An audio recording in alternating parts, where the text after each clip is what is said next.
Public hearing. My name is Ryan Woods. I have the pleasure of serving as the Parks Commissioner for the City of Boston, and I am joined by my fellow Associate Commissioners, Elisa Birdseye, Jean Bollinger, William Epperson, Jessica Pierre, and Icy Washington. Also joining us is the Chief Landscape Architect for the department, Liza Meyer. Today we have one item on the agenda. I want to read what is before us today. I'll do a little framing, and then we'll go to the proponents for a presentation.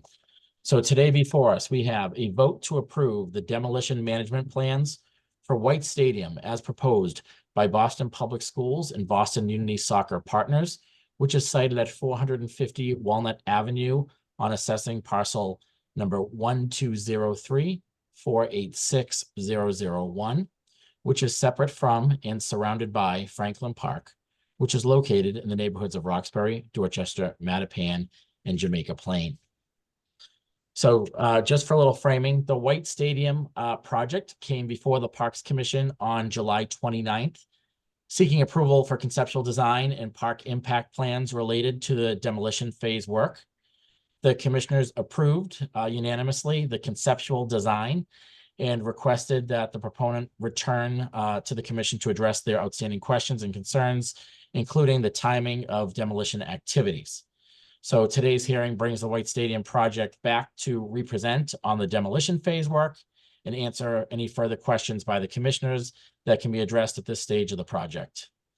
A third Parks Commission hearing and vote will focus on a final design once that design work has advanced to that stage. So just to be clear, if the motion was to pass, there would be another time that the project would come before the commission. As a reminder, other approvals that have been completed, landmarks approval was on June 25th with a conceptual design approval, including demolition of the existing stadium with ongoing design review and subcommittee, and the BPDA board approval on July 18th. So here in the City of Boston, Parks Commission typically reviews and approves projects within 100 feet of parks to ensure that the proposed projects align with the city's vision for public spaces, preserve environmental quality, and offer aesthetic value. Before the projects are brought to the commission for a vote, Parks Department staff works closely with other city departments and stakeholders and the project proponents to ensure that the project's impacts are minimized or mitigated where appropriate. With that, do we receive any other commissioners join while I was doing my opening? I just want to make let's see if no other commissioners at this time. Thank you. I was going through the list. So with that, we will hand the presentation over to the proponents. We just ask that you please introduce yourself while you're presenting.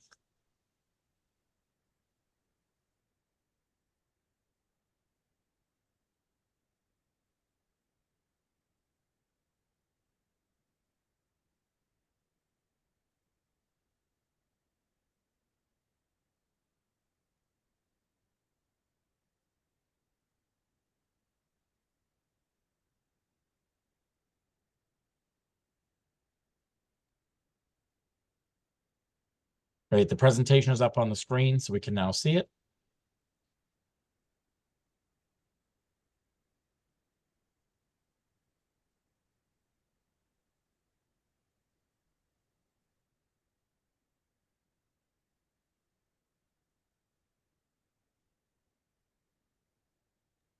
Is somebody still on mute or is somebody presenting? I just want to make sure.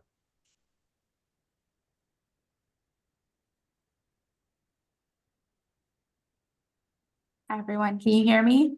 Oh, we hear you now, Diana. Yes. Fantastic. Thank you so much, Commissioner Woods.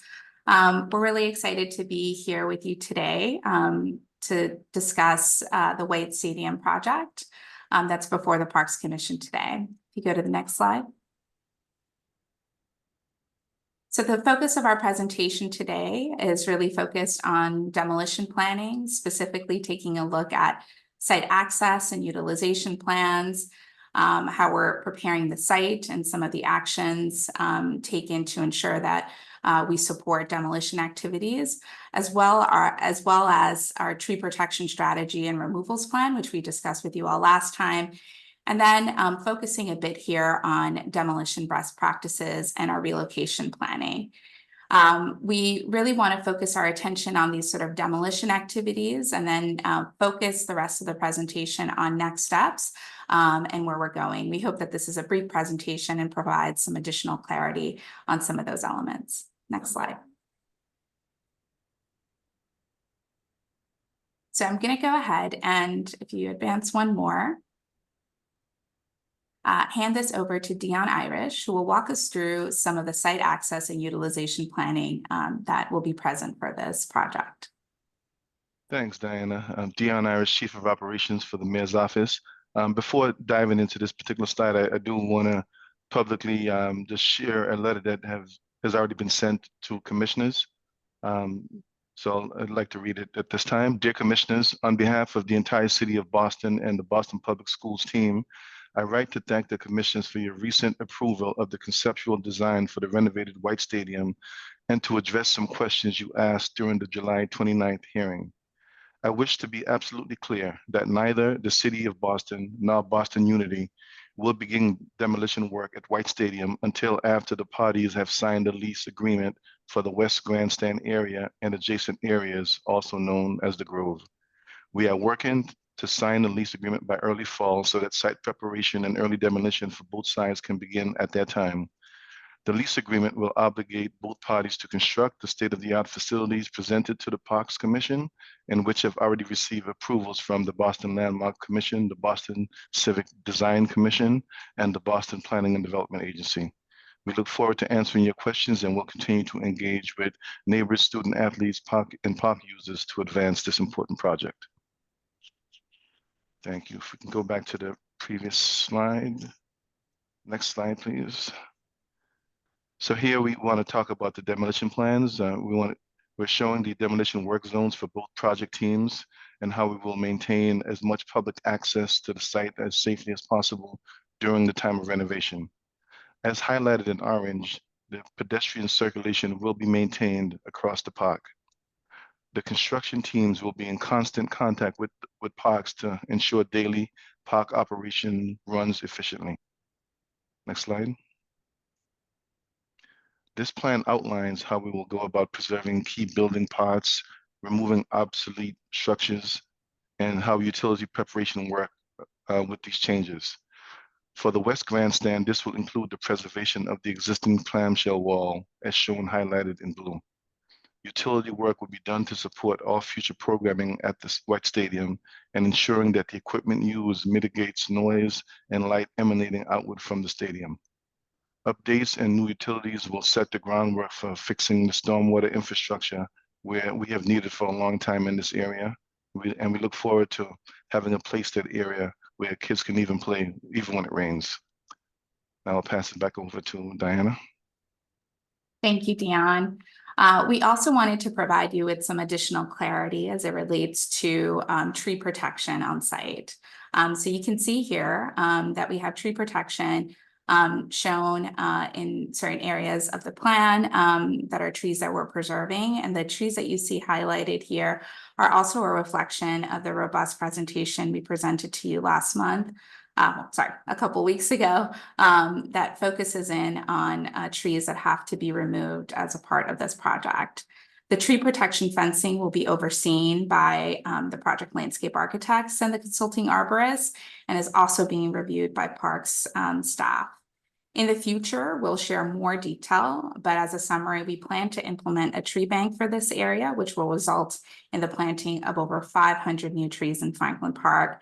And this tree plan will comply with the city's new tree protection ordinance. Next slide. Hand it back to you, Dion. Thanks, Diana. Our Inspectional Services Department holds every construction project accountable for minimizing the impact on surrounding communities during demolition. Some of the best practices we will follow for this project include enhanced communication to provide regular updates to the community, ISD oversight of permits, monitoring safety standards and hours of operation, and implementing demolition water systems to minimize dust. I'll pass it over to Avery. Morning, Commissioners. My name is Avery Esdale, Senior Director of Athletics for Boston Public Schools. Just want to touch base with you all around our relocation plans. Obviously, with this project, we're very excited around the end result, but realize that in the process of demolition and building, there is going to be a temporary time where we're going to have to find additional spaces for people to use. And so we have made arrangements and have been working with our coaches around finding suitable spaces for them to continue their activities while the stadium is offline.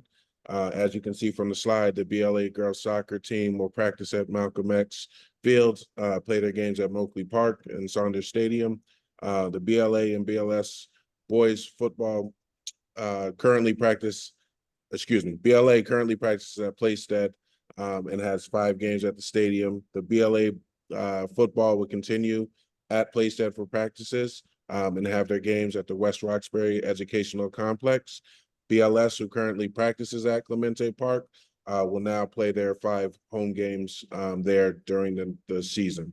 Our tennis teams, who have kind of used spaces all over the city, will look to use the Franklin Park Shattuck tennis courts. We've already talked about these plans with our coaches and have communicated to families, and will continue these communications so there's a seamless transition. And we look forward to a stadium with indoor and outdoor amenities to provide strong year-round programming moving forward. I'll pass it back to Chief Irish.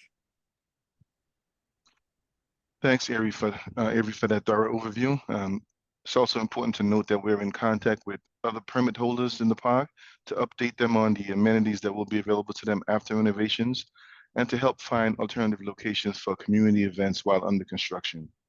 We will now talk about the process ahead, and I'll pass it back to Diana.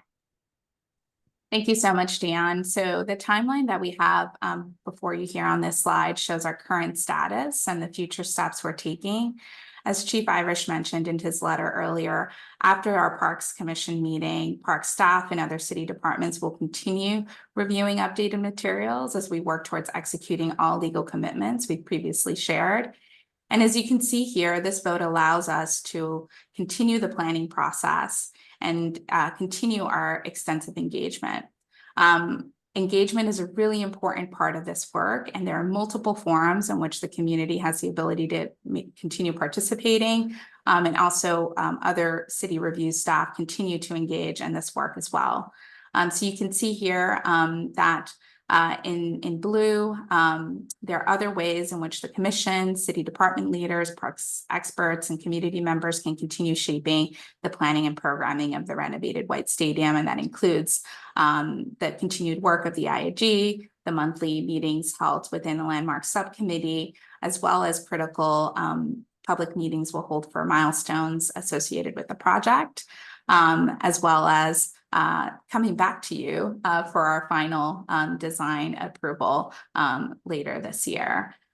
We also heard a lot last time about the engineering and transportation concerns, and want to ensure that BTD engineers are there to respond to those questions, as well as the creation of the White Stadium Neighborhood Advisory Council, which is a mitigation aspect of this project that we're really excited to bring to bear. In addition to that, we also hope that the schedule provides you some clarity on some of the things that happen between now and our future lease signing. This includes a public tree meeting in accordance with the tree ordinance, ongoing parks review staff, as well as the construction access license, which is part of the sort of permitting for demolition activities. And the execution of the mitigation commitments, which are extensively listed in the BPDA board memo, as well as Avery mentioned here, the future coordination with BPS and the Parks Department on program and operations on this site. So we do hope that this provides you with a little bit more clarity on where we're going and how all these pieces work together. Next slide. So we were really excited to stay engaged in the planning of this work, and our next meetings are listed here. We are done with our formal presentation here, but welcome any questions the commissioners have about planning for demolition and the impacts of demolition on parkland. Thank you. Thank you for your presentation. I want to note that at the start of the presentation, Associate Commissioner David Quealy also joined us. So we do have our full 7 commissioners on for today's presentation. Since the July 29th previous hearing, any comment letters have been received. They have been shared through a public drive with the commissioners as they have come in. So ever since, like I said, July 29th, we've been sharing those letters that came in. And everything up until right before 10 a.m. this morning has been put in and shared. So with that, we will go into questions from the commissioners for on the project. And then after we get those questions, we'll go into public comment. So with that, we'll start off with a question. I think that we've received several letters that came in just to see if the team can touch on that. If this project still is undergoing current litigation, why are we still moving forward, or why is the city moving forward at this time, knowing that there's litigation going forward? Thank you, Commissioner Woods, for that question. I can get this started and then hand it over to Sammy, who can elaborate a little bit more on that process. But the city and Boston United Soccer Partners are proceeding with the understanding that the court has upheld decisions allowing us to move forward. And we are confident in our legal standing and have assessed the risks involved. By proceeding cautiously and in accordance with the legal guidance, we are ensuring that the project remains viable and beneficial to all stakeholders involved. And I'll hand it to Sammy, who can elaborate a little bit more on what is legally permissible here. Okay, thank you, Diana, and thank you, Commissioner Woods. I think Diana's exactly right. The only thing I'm just going to add is at the very outset of the litigation, the Emerald Necklace Conservancy and a number of plaintiffs filed a motion for a preliminary injunction asking the court to do just that, which is press pause on the project and not permit it to move forward. In late March of this year, that motion for preliminary injunction was denied. The arguments were rejected, and the court expressly permitted the city to continue to move forward. And so given that legal decision, the city and probably also the team see no reason why we would press pause on the project given that decision from the court. Which, if useful at any point, Commissioner Woods, I'm happy to share a copy of that 32-page decision with you and the rest of the commissioners. Thank you for that. I know our main focus today is on demolition, and that's what's before us. One thing that has come up, and I think would be helpful for us all to hear, is concerns about the transportation impacts related to this project and what assurance residents have surrounding Franklin Park that their concerns are being heard and incorporated into a transportation plan. Absolutely. I can go ahead and get this started, and then we also have our transportation engineers on, and we'll go ahead and hand this over to both Nick and Brian Bezel can speak in more detail to this. But just to get us started here, Commissioner, transportation planning is a critical part of the White Stadium renovation project. We have been collaborating very closely with the Boston Transportation Department to develop a comprehensive transportation action plan agreement, which is our TAPA. And the current plan has been informed by neighborhood-specific workshops, community feedback collected at public and small group meetings, ensuring that residents' concerns are addressed and that where possible, we're able to pivot our plans to be responsive. Our approach has also been in line with the TAPA planning for other development projects of similar scale, and we are committed to adapting to changes in the transportation needs over the next 2 years by involving community members in the planning process. And we aim to create a transportation plan that is both enforceable and certainly responsive to community needs. But I know Nick and Brian are here and can speak in more detail to the sort of engineering and planning aspects of this that have been thoughtfully worked through.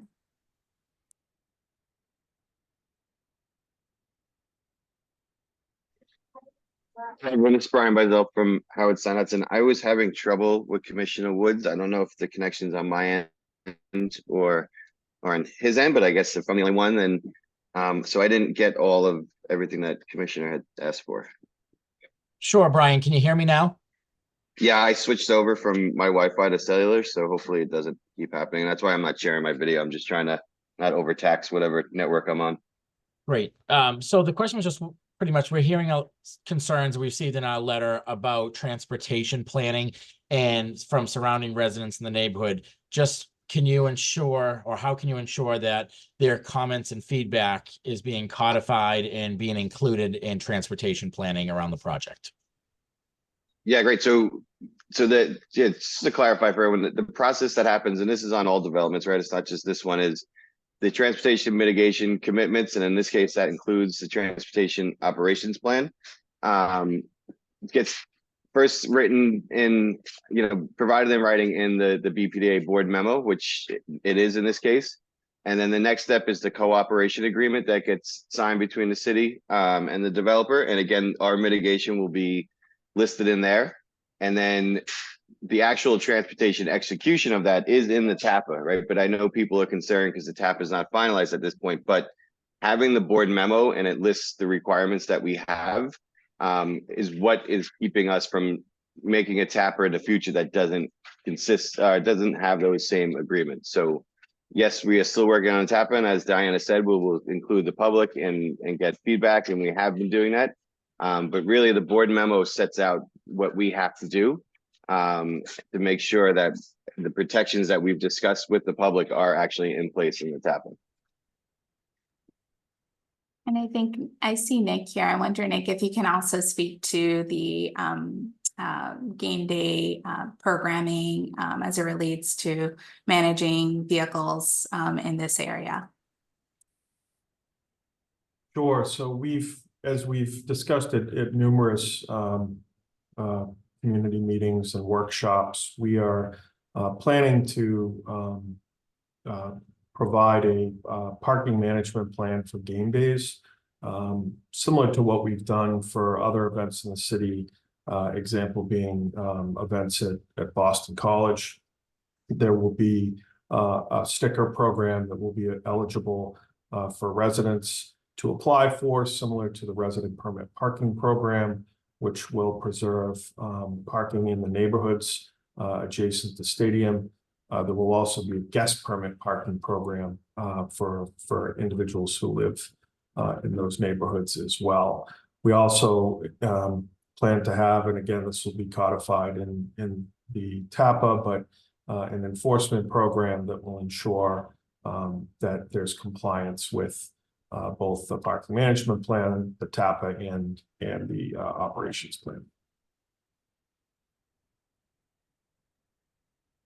I also think it may be helpful as well, Commissioner Woods, if it's okay to have Brian also speak to the extensive commitments that have been outlined in the board memo, which include the electrification of the shuttles 3 years from operations beginning, and some other really significant transportation commitments. Brian, do you mind speaking to those?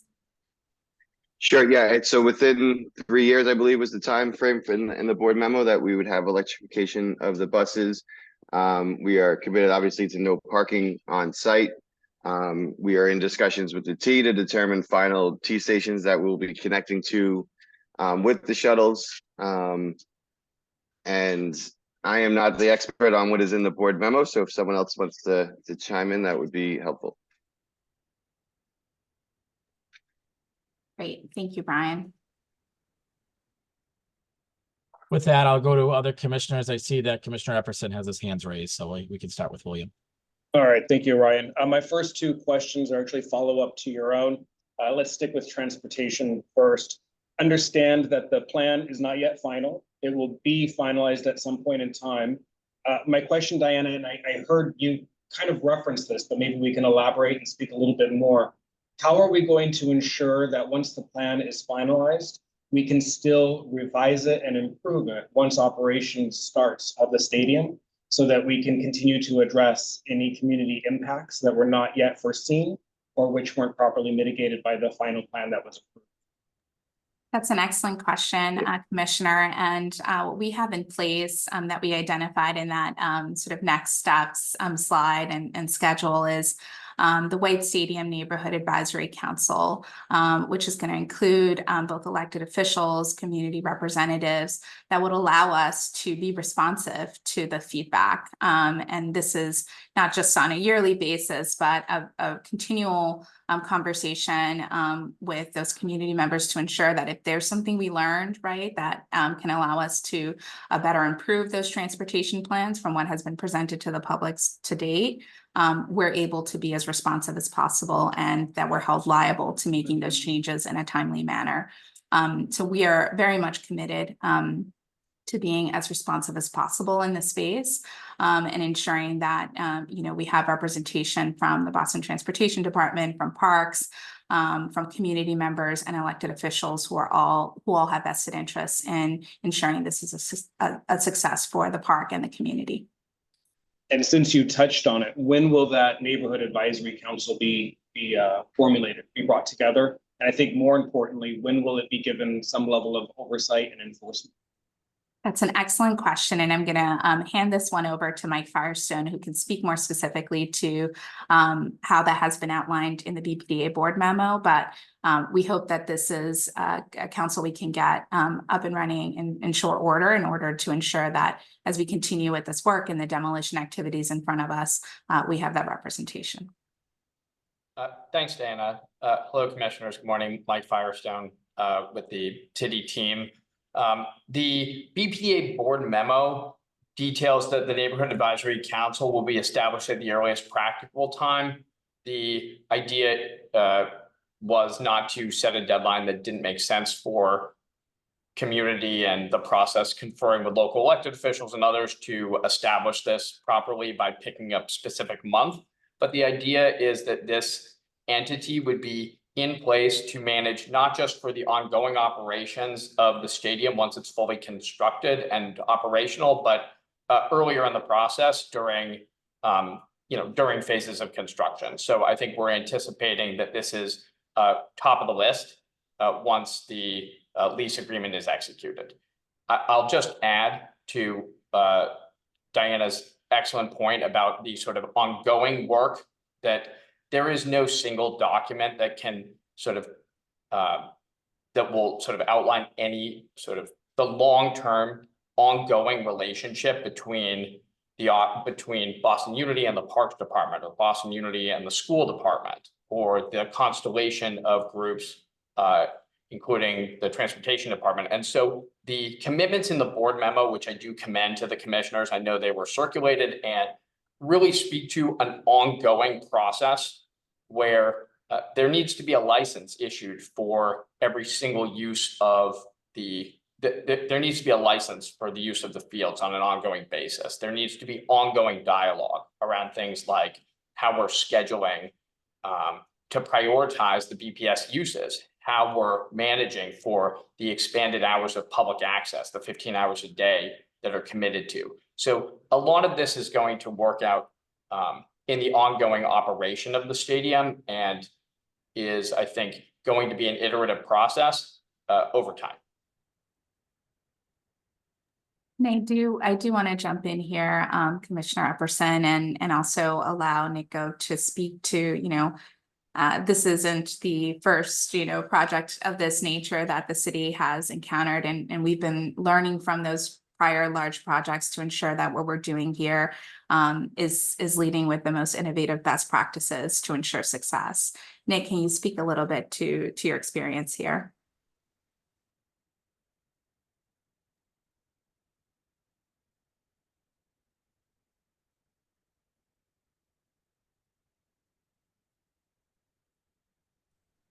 Sorry, get off mute there. Yeah, I mean, this process is really consistent with, many of the other planning projects that, we're working on citywide. I think to make the point earlier on the operations component of this, these plans are living documents and, they outline a framework of priorities, but as we implement and see what works and potentially stuff that doesn't, we tweak those plans to ensure that they're meeting the transportation needs that are current.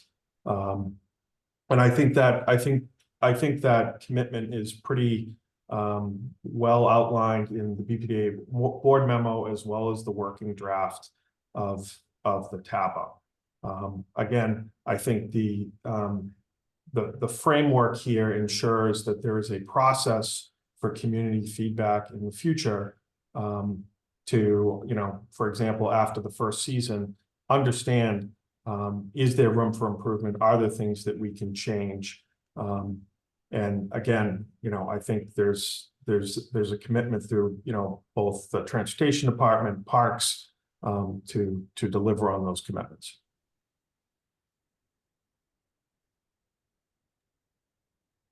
Thank you. My last question before making space for others, going back to demolition. First, Chief Irish, thank you for your letter. I appreciated the follow-up. I also appreciated hearing that no demolition will take place prior to the execution of the lease agreement.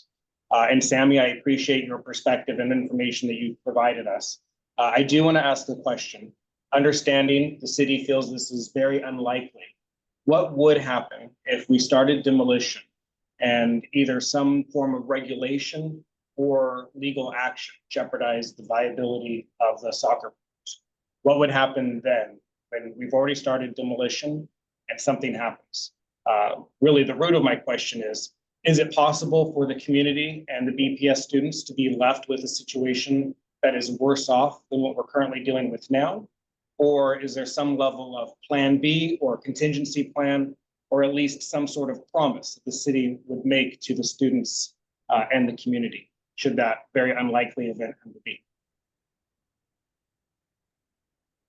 Thank you, Commissioner Epperson, and I can get this one started and maybe hand it to, I think your question was directed at Chief Irish, but also Prime Mike Firestone to speak to this specifically. But there are, many different elements that are working here, and we really appreciate that comment, because we believe that the work we're doing here and the protections we've set into place allow us to ensure that when we start construction, we have all the, the confidence as a city. We've assessed the risk to allow us to ensure that we're able to deliver on the promises made to you today. And that we're working with both the Public Facilities Department, BPS, Park System, and Boston Unity partners to ensure that that's a success. So, we are here to ensure that we are protecting community and invested public funds to ensure the success of the project. But I know Mike Firestone and Dion can speak to that in more detail. Yep. Thank you, Commissioner. Dion, I'm happy to answer, and then also we've got Sammy Nabolsi, who has represented the city in the litigation. It's simply this: the lease agreement that we're working to finalize with Boston Unity for the lease of the West Grandstand and the adjacent area obligates performance. So commissioners can be confident that if we have a lease agreement, then it obligates performance to build the stadium that's been presented to the Parks Department. That's the commitment. There is a certain amount of risk that attaches whenever there's this sort of specter of litigation hanging over a project. And that's true with dozens of projects that are occurring right now in the city. And in those cases, the parties to the agreement need to make a determination whether the risk is can be managed for the purposes of proceeding. And in this case, the city and Boston Unity have determined that because of the work that has gone on, because of the legal process that has played out to date, that the risk to the project is can be contained to the point where the project will proceed subject to signing the lease agreement.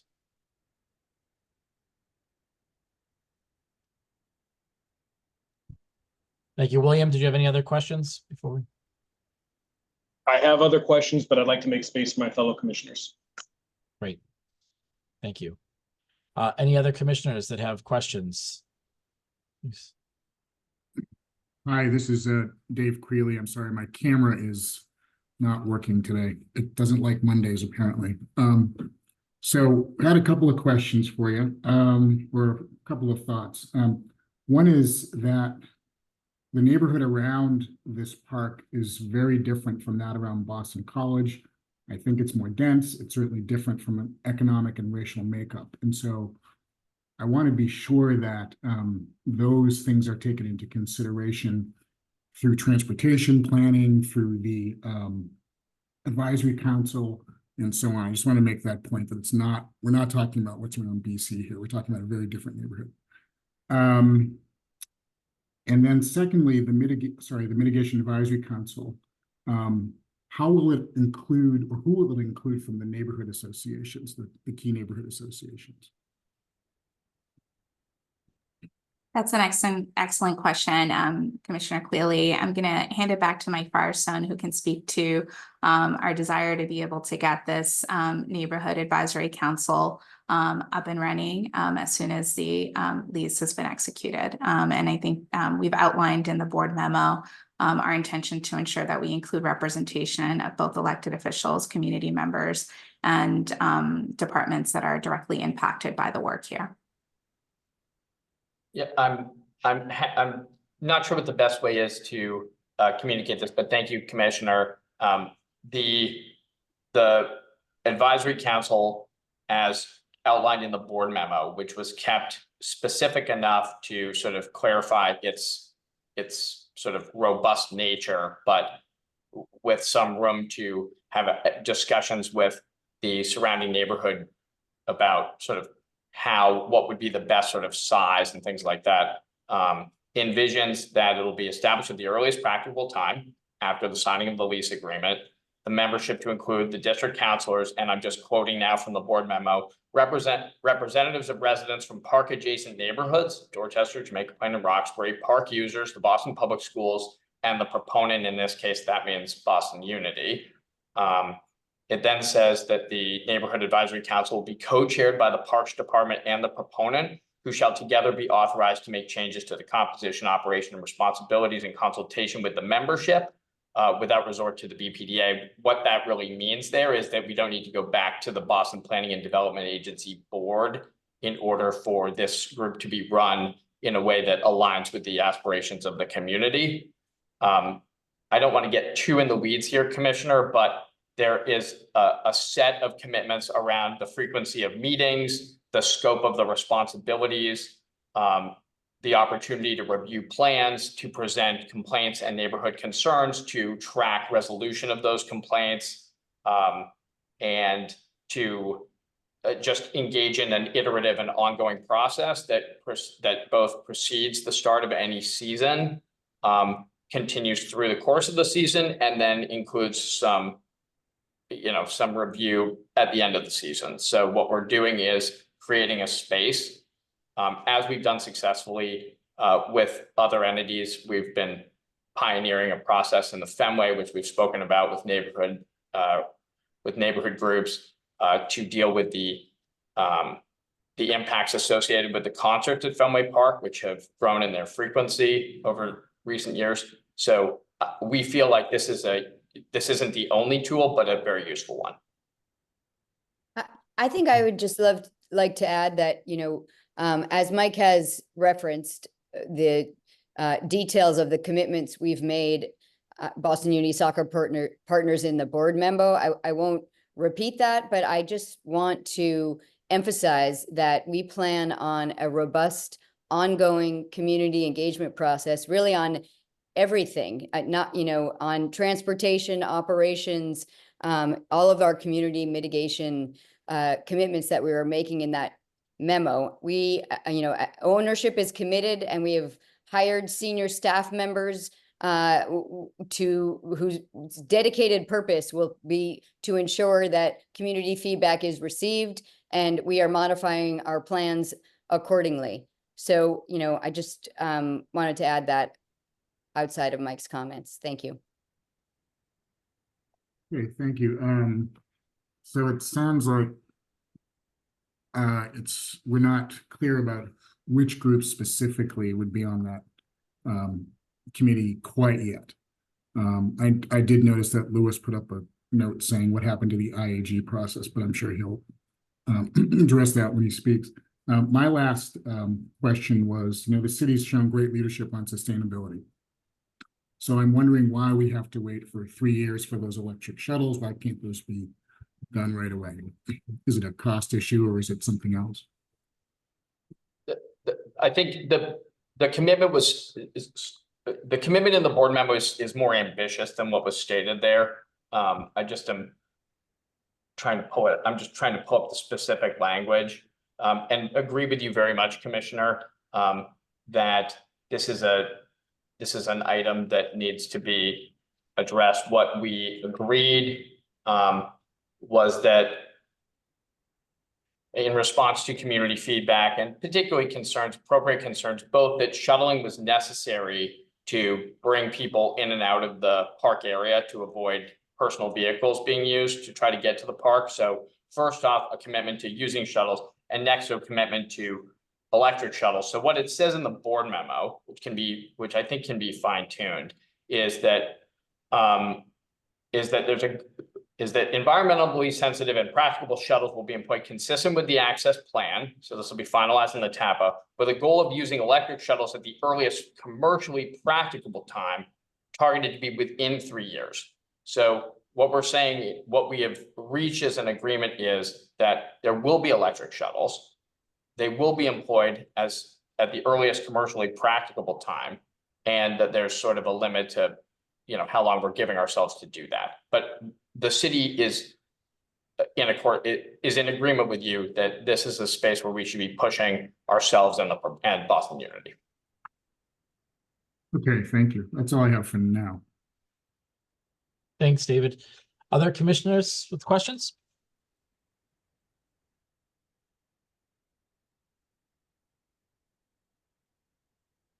It's hard to see everyone on the screen, so feel free just to speak up if you have any questions. Commissioner Woods, Gene Bollinger here. I just want to say, so it's understood. I think a lot of the questions that I had coming out of the last meeting have been responded to in the presentation or responded to in relation to the questions that have been asked by my fellow colleagues on the commission. So for this exact moment, I'm okay, and would like to hear from others in attendance. Thank you, Gene. Commissioner Woods, I see Elisa Birdseye. Thank you. Sorry, Elisa, I didn't see your hand.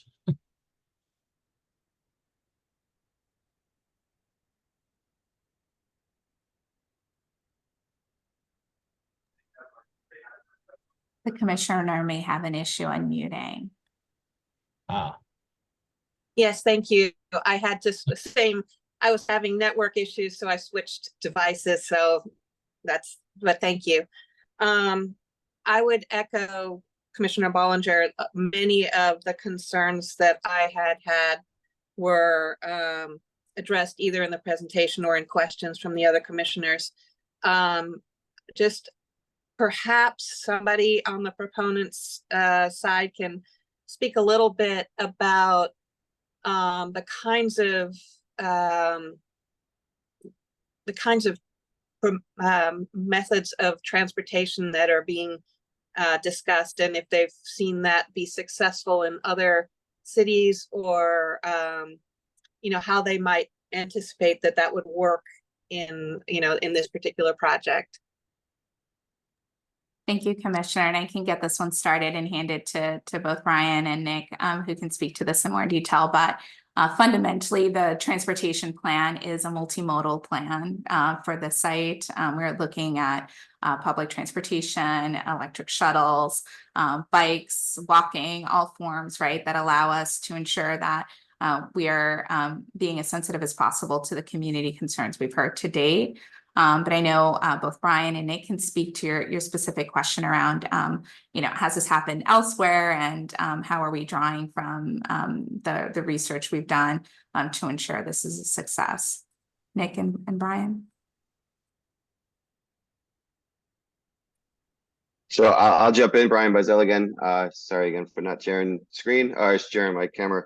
But yeah, so the emphasis, so the beginning of this plan was from the plan that Howard Sen Hudson did for the US Open. The golf tournament that was at the Country Club in Brookline. There was no very limited parking on site. And people were shuttled in. They also didn't have the ability to really use public transit as we did, or as we do. There was a connection to Forest Hills actually, and shuttles ran from there, but it's not as close as this site is. So that was the beginning of our process of how do we hold large events without parking on site. And then we've built on it based on the multimodal transit transportation options that are in this area, right? We have much better access to transit, as I just said. We have better access to bikes and bike share. And there's certainly more density for people to be able to just walk to the stadium than there is in South Brookline. So it's really kind of been building on past experiences and other opportunities that we've had in the past. Thank you. Thank you, Elisa. Other questions from the commissioners before going into comment?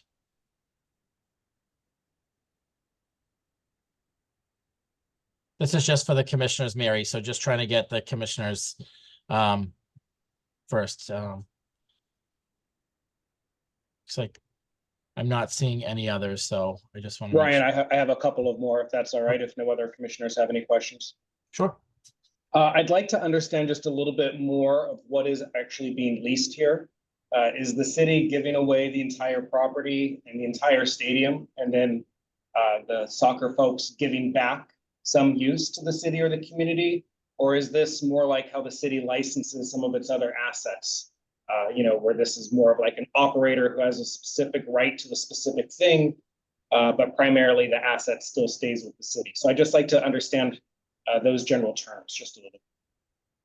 Great question, Commissioner Epperson. I'm going to hand this one over to Mike Firestone and Sammy, who can speak more directly to the intended ownership model that we have here, which, just to be clear, is ownership by the city. This will remain owned by the city and BPS as a schoolyard, and we are looking at different methods, both licensing and leasing, to achieve the partnership here. Thanks, Commissioner. I think in your sort of presentation of options, you described it well. This is certainly a unique partnership opportunity for the city. I don't want to suggest it's not, but in many respects, as you've just outlined, it looks like other opportunities where the city has done a sublease or a lease of a piece of a property while retaining the public use and public control and public ownership.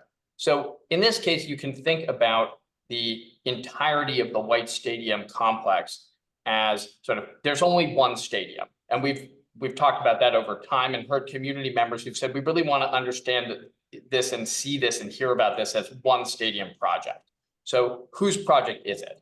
And the answer is, this is the Boston Public Schools and the city's project. The city is taking the East Grandstand part of the property, the part of the property that's been fire damaged and burned out for many years, and building an entirely new building on that side of the property that's a BPS athletics home. And there's going to be some additional community use spaces in there, some better, more flexible spaces for student athletes to do homework or strength training or other activities if they're not outdoors using the field or the track. But that's the core of the BPS project. The field and the track, the sort of outdoor component there, that's going to continue to be owned by the city, controlled by the city. Although our private partner here, Boston Unity, is making a significant financial investment to deliver on this professional quality field, but it'll be controlled and owned by the city and the Boston Public Schools, who have had care, custody, and control of the property since the 1940s, as you know. And then we've got the West Grandstand, which we've agreed to lease to Boston Unity. There will be significant public access to that parcel. Again, outlined as 15 hours a day, discussed in the board memo for people to do things like run the stairs in the stadium and things like that. But that's also where the team will be able to run their team operations, and that'll be part of the sort of the experience for people who are coming to sit in the stands for different events. So we're leasing the West Grandstand and then this adjacent area, which the team calls the Grove. But the overall site, first off, the city retains ownership, and then the city is not leasing even the East Grandstand, which is the BPS building, and the field. On those days when the team has a soccer game, there'll be a license extended for the use of the field. Sammy? Yeah, I have nothing to add. That's exactly right, Mike. All right, thank you. And then I understand it's entirely possible that we'll have some private events or some special events, maybe some orchestrated by the city, some orchestrated by the community. I would imagine the soccer folks would want some events as well. And I know this has been worked out and spoken about in other forums, but I think it is important to have it here in the context of this vote as well. So can you speak a little bit about how these additional uses outside of BPS use and the predetermined soccer uses are going to come to fruition? How can these special events be organized? Who would be approving them? How would they be prioritized when there are competing requests or competing uses? Can someone speak to that for us just a bit? Absolutely. I can get this one started and hand it back to Mike, but our understanding here and what has been outlined in the BPDA board memo is that anything outside of the BPS, right, and the soccer games that have been outlined here, these are events that are likely to happen. We've only identified the Grove as a place for that, would be going through the Neighborhood Advisory Council, right? We would be having discussions with that entity to determine the program in those areas, whether, you know, during some of our design workshops, we've heard from the community about, you know, whether they want to do Tai Chi there or have the opportunity to host a movie night. There's many different great, you know, family-friendly community programs that have been identified throughout this process. And we want to be able to work with the Neighborhood Advisory Council to determine how those occur within the Grove space itself. But, you know, Mike can elaborate a little bit more on this. Thanks, Diana. Again, as outlined in the BPDA board memo, so this is sort of binding on the parties, although it needs to be further, you know, there's some further articulation to do. The first priority for the use of White Stadium are major city events, including special events. We know that there are groups like BAMS Fest and groups like the Special Olympics that have been using White Stadium, even in its much deteriorated form, for many years. And so those events like graduations by Boston Public Schools, which has done a lot of its high school graduations in the stadium, those special events where the Playstead and the stadium are utilized, those get top priority. They're effectively blackout dates for scheduling of anything else. The second priority is the BPS games. I mean, this is a BPS athletics facility. It'll be used that way most days of the year. And then the up to 20 games per year, which involves the regular season games and then the opportunity for a postseason if the team is successful. That's the second priority. Again, needs to be an iterative process, just like the Celtics and the Bruins need to collaborate on kind of what the schedule looks like, when the parquet is going down, when the ice is up. You know, there is a mechanism for going through and figuring out a calendar where you put those blackout dates in, you build a calendar for that, you know, prioritizes those that BPS schedule for the use of the stadium. We've talked about opportunities to significantly expand the track meets that are held there now that we'll have, you know, an 8-lane track that can accommodate meets. The third priority is BPS practices and sort of other city events that don't get that blackout date prioritization. And then the fourth priority is that Boston Unity soccer practice in the week before a game, which we'll need to schedule, and that we're really looking at kind of during the school day when there isn't a lot of activity going on.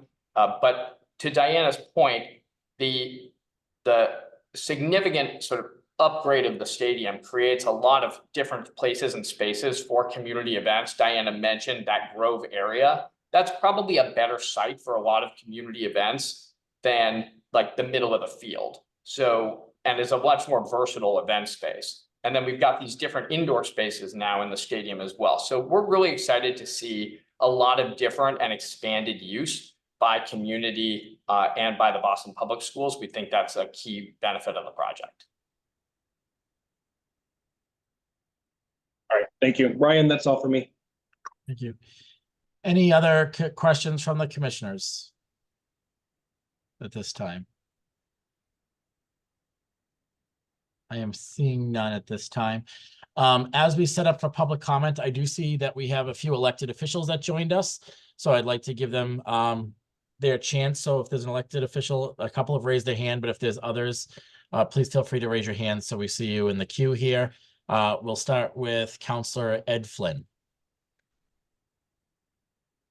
Thank you, Commissioner. Can you hear me? We can, yes. And thank you, Commissioner. I came out previously against the proposal. I felt the residents were not heard at the BPDA. Community involvement was lacking, in my opinion. Others disagree. I was over at the cookout over the weekend, Garrison, Trotter with my wife. Residents were upset about the community process. I wanted to relay that to you. Many of them asked what happened to the IAG. Has that stopped or was that canceled? Name one group in Roxbury which has signed off on the so-called TAP transportation plan. Those are some of the issues, questions residents asked me, and including are we voting? Is the commission going to vote on demolishing the landmark stadium without a single signed lease, license, transportation agreement, contract bid? Nothing available to be reviewed by this board, elected officials, or the public. So I guess there was some outstanding issues I wanted to relay to you. And I would ask not to have a vote on this. You're impacting a significant several neighborhoods, many of them communities of color. They feel like they're not heard. And if residents don't feel like they're heard, I feel that the process should not go on. And I know it's politically incorrect to say that, because I know the support that there is for this project, big business and top city officials. But I believe residents were not heard, were not respected, and that's discouraging. People may disagree with me, but I just wanted to relay my opinion to the board and to the respect I have for the board as well. Thank you, Commissioner Woods. Thank you. I just feel it's important to comment on the IAG, so see if Diana or the team want to respond more to that. I will say one thing we did learn in today's presentation and from the letter from Chief Irish is that there was a commitment that demolition would not occur until a lease is signed. So we learned that today. So I just want to make sure you knew that, as that was one of the questions that was asked you by the constituents. Diana, did you want to? Absolutely. I can take the question about the IAGs. So the IAG, in accordance with standard development projects, will be meeting shortly to create their cooperation agreement, which outlines both the transportation commitments, the commitments to mitigation around the neighborhood council, et cetera, that have been discussed in the IAG. So usually that process kicks off several weeks after the BPDA board vote. So we are getting the sort of outline, as Nick and Brian mentioned earlier, of the transportation action plan to ensure that we have the materials for the IAG to review. So, and that's, standard practice. Usually those cooperation agreements occur about 10 to 12 weeks after a BPDA board vote. Thank you, Diana. I see District 7's hand raised. I believe that may be Councilor Fernand Anderson. Is that correct? The office, yes. Hi, everyone. My name is Angie. I will be speaking on behalf of the council. I'll read a letter. It says, thank you to the chair. Franklin Park lies entirely within our district, and so the office has been closely following along with this redevelopment to ensure that the outcome of this process meets the needs of our community, but to also ensure that the process of redeveloping White Stadium is accessible, publicly accountable, and transparent. Our office has been active in this process from the very beginning. We have met with the Parks Department, attended community meetings, listened to constituents, including the Franklin Park Coalition, to examine this proposal from many angles. The community still holds reservations regarding certain aspects of the proposal, including the potential impact on the community as it relates to noise, accessibility, and housing, commercial, climate displacement. The council really appreciates the work the city has done to be flexible to the procedural needs of the community. But moving forward, the process will necessitate getting answers to the questions and working in collaboration with the community to ensure that the public space is truly accessible and open to the public while also respecting the needs of the surrounding community. As you'll hear today and likely have heard in the preceding months, the impacts of White Stadium's demolition will need to be better understood before any walls can come down. In keeping with the reservations of several abutting neighborhood associations, including the Garrison Trotter and others, we still hold outstanding concerns about the plans which have not been finalized. This includes studying the proposal's impact on residential parking, ensuring that there is a comprehensive residential parking plan in place, both during construction and after the work concludes. There still need to be answers to the following questions, such as where can residents access a fully comprehensive capital plan, including impacts on residential parking?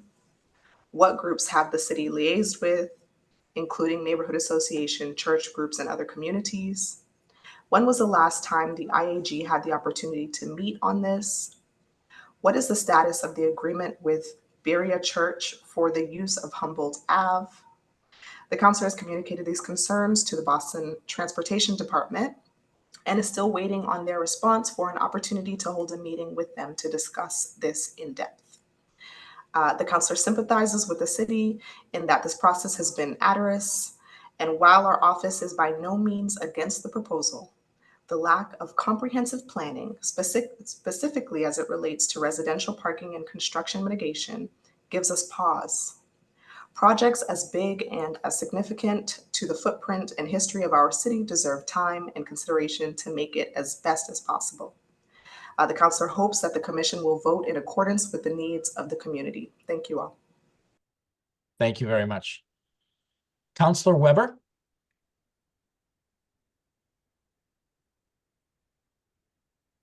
Hello, thank you. Just a couple comments. You know, I represent District 6. I almost all the direct abutters live in my district alongside Franklin Park. Through this process, you know, I've been over, I don't know, 10 meetings, online, meetings in person, and I've heard a lot from my constituents in District 6. There's definitely some people who are opposed to this project no matter what. I have also heard from a lot of people in District 6 who are excited about this project, who are excited about the idea of having a stadium that is renovated for the first time in 75 years, and for a project that is going to allow more access to this as for the public, and for BPS kids to be able to have a facility that isn't burnt out and unusable for track meets. And so, you know, I paid very close attention to this.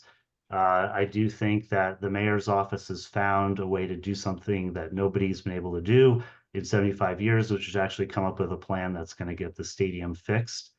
I heard the people's concerns, including in the lawsuit about, you know, handing over the land to a private team and excluding the public. You know, I listened to those, and I didn't reach my own conclusions. I relied on the decision of the Superior Court Judge Ellis, who found that this proposal would allow the public to run the stadium, and that would increase access to the public. I think you presented data on the number of hours and how that would be the case. I think BPS kids deserve a track that is world-class. This will produce that. They'll deserve a field and a stadium that they can call their own, and will produce that too. And at the same time, I know there's significant concerns about the impact this will have on the abutters in District 6. I have been encouraged in those meetings, almost every single meeting, the city and the Boston United, Boston Unity, sorry, have come up with adjustments in terms of traffic, neighborhood parking, and I think there's a lot of work to be done. There's still a lot of work to be done on that. And, if this goes forward, I will hold the team and the city to their promises. There needs to be a robust community impact advisory council, which has been promised. The neighborhood parking permits have to be enforced and people towed if they're not authorized to park in the neighborhood on game days, and that the traffic be closed on Walnut for game days. But in terms of delay, I think to delay this is to actually stop the project. My understanding is that the team needs a stadium in order to put in significant funding that would allow the city to actually get this project over the finish line. So, I don't think there should be a delay in voting. I think we need to work with the stakeholders to make sure that promises are kept and that people in the neighborhood can continue to enjoy the park, and that our BPS kids will get a facility that finally they deserve, and we move forward from there. So thank you very much. I appreciate the opportunity to speak. Thank you, Council Weber. I do not see any other new elected officials' hands raised. So with that, Commissioner, I think Councilor Fernandez Anderson has joined us in person now. Oh, I didn't see that. Okay. Thank you, Councilor Anderson. Oh, and I think Councilor Mejia is also on with her hand up as well. Thank you. Councilor Anderson, can you hear us? Yes, I was trying to unmute, but you gave me permission. Thank you so much, Commissioner. Thanks, Mike, for noticing my little brown hand up there. And Deanna, can you explain a little bit about what you mean about the lease not being signed and the timeline on that in terms of this demolition? Absolutely. I can certainly provide a little bit more clarity. So what we intend to do here today is to request a demolition approval from the Parks Commission. As Dion read in his letter in the beginning of this meeting, we do not intend on taking down or beginning any demolition activities until the lease has been executed. Which means that we would have all the protections in place to ensure that we can move forward with this work and ensure its success and a contributing factor to the community.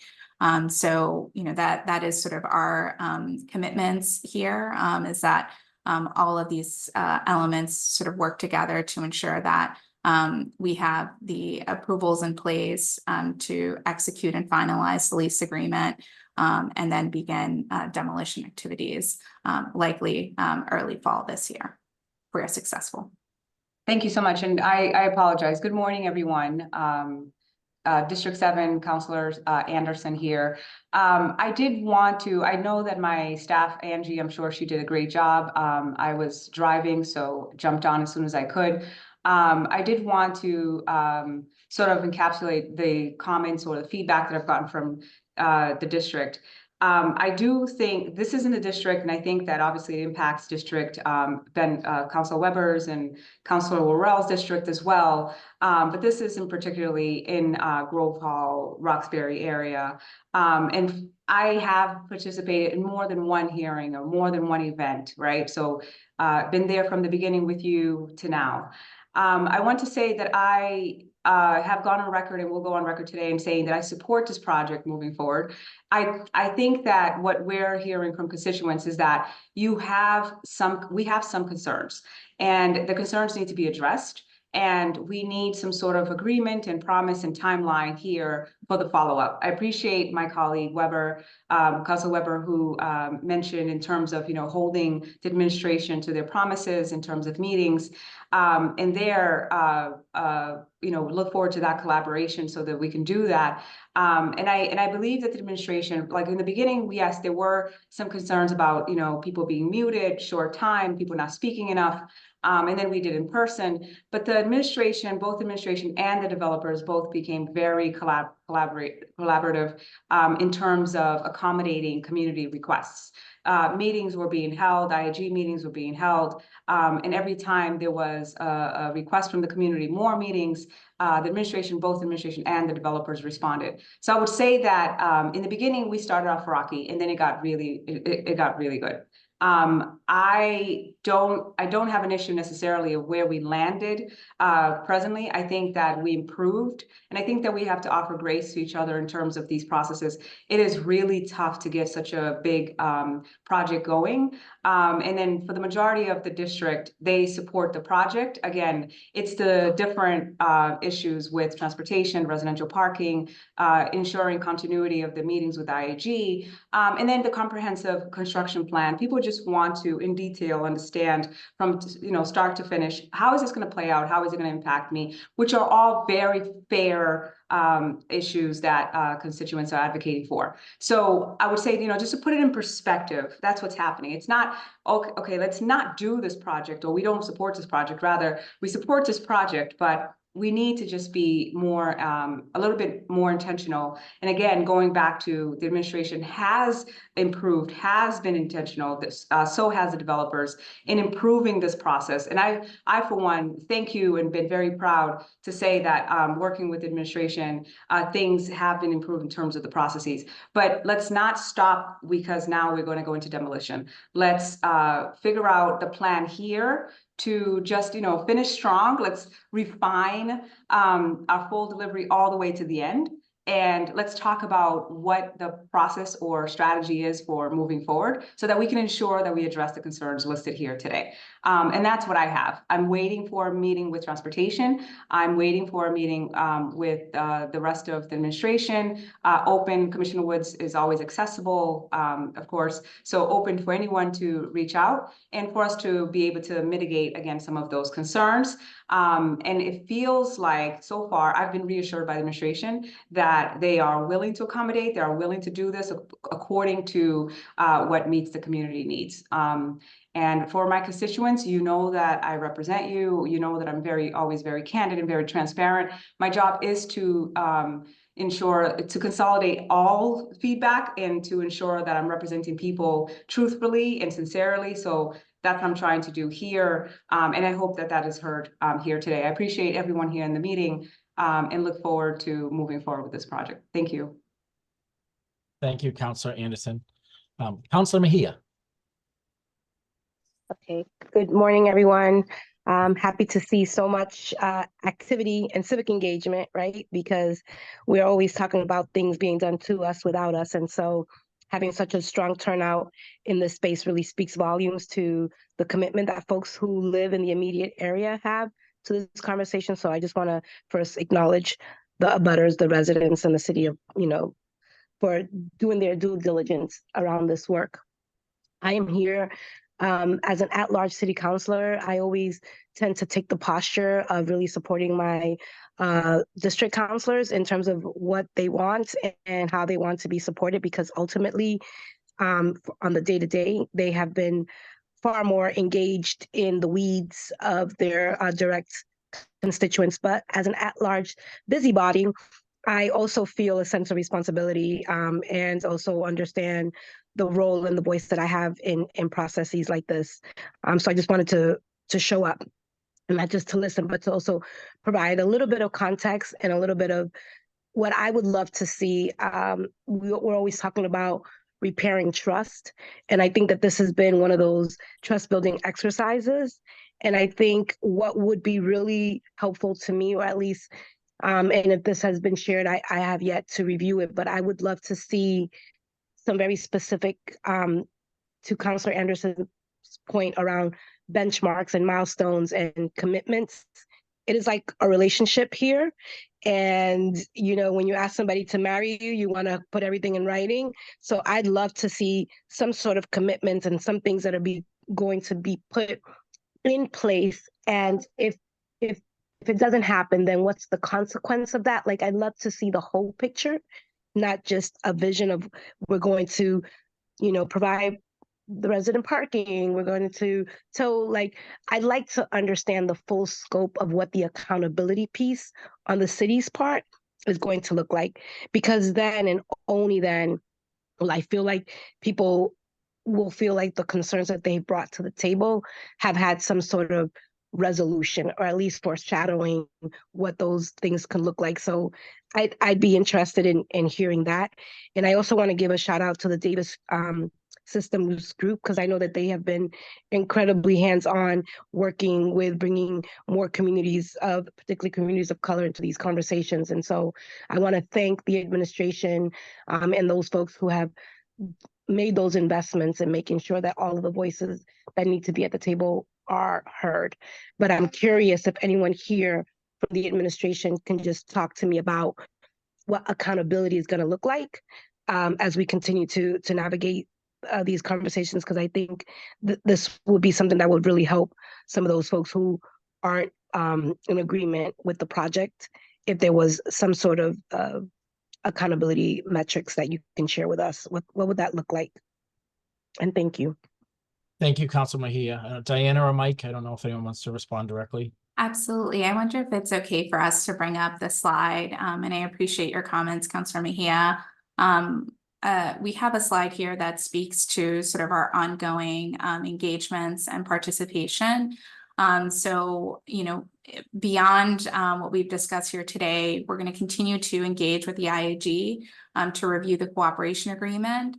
The IAG is set to receive a draft of that cooperation agreement by the end of the day today, and they will have time to review that and provide comment and get that to a place where we are in agreement.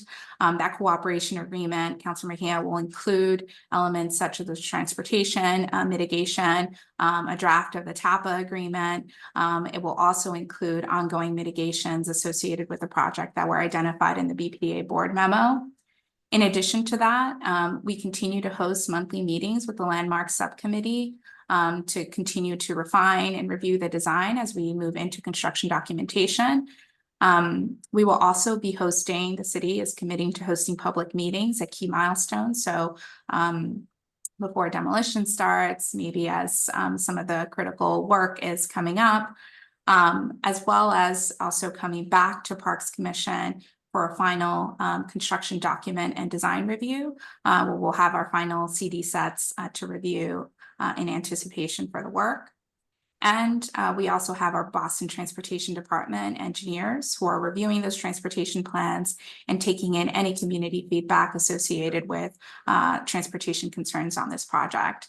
As well as, once the sort of lease has been executed, the creation of the White Stadium Advisory Council, which will have representatives from city councilors and elected officials, neighborhood representatives, and be chaired by the Boston by the Boston Parks Department and Boston Unity Partners, and is a place where we hope to continue that forum.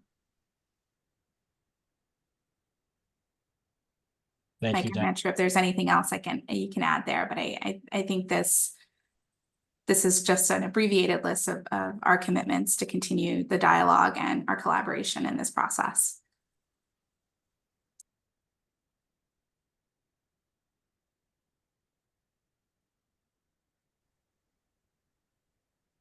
Thank you. Would you guys mind taking down the slide just so I can see the whole view again? Thanks. Great. With that, I do not see any other elected officials. I just want to do one more check to make sure Commissioner Woods. Yep. There's one more elected official's office, Counselor at Large, Aaron Murphy. Oh, I didn't see your hand raised. Sorry. Counselor Murphy? Hello and good morning, everyone. Oh. Good morning. My name is Kevin O'Sullivan. I am from Counselor at Large Aaron Murphy's office. I'm attending this meeting today to reiterate Counselor Murphy's opposition to this project and opposition to this process going forward. I'm also here attending this meeting to voice Counselor Murphy's ongoing support and uplifting of the community, as Counselor Murphy did at the BPDA vote, where Counselor Murphy attended and stated that she was against this project going forward, and again, asserting the great importance of listening to the community. Much of the reasons stated there are still as valid or more valid today than at that time, certainly as valid. Clearly, it does seem, based on what people are talking about, there is uncertainty, there is confusion. I know there are many answers being given, and Councilor Murphy does appreciate that, but clearly the opposition is vocal, strong, organized, and there do seem to be outstanding things that do make this action point seem premature. It seems that timeline that was just shared does not cohere with a vote being taken today. It seems odd that a vote would happen before a lease signing. There are definitely things that are connected, obviously, with demolition as well, that do speak to a need to deeply listen and perhaps pause to just greater understand. So Councilor Murphy is very much opposed to this process going forward, very much feels as though the community really needs to be fully heard, fully embraced. And this is an action point, and it does seem, based on the timeline shared, that the community's voice in terms of true action points does get minimized going forward if demolition is signed off on today. So Councilor Murphy does greatly and deeply respect and appreciate all the work being done, the communication that has occurred, but Councilor Murphy is looking for full communication and transparency, and for a pause and to wait to make sure that there is clarity, there is certainty, and there is, perhaps if at any point, support for a true plan. So thank you very much for your time, and thank you for consideration. Thank you. Councilor Mejia, I see your hand still raised. Sorry, is there?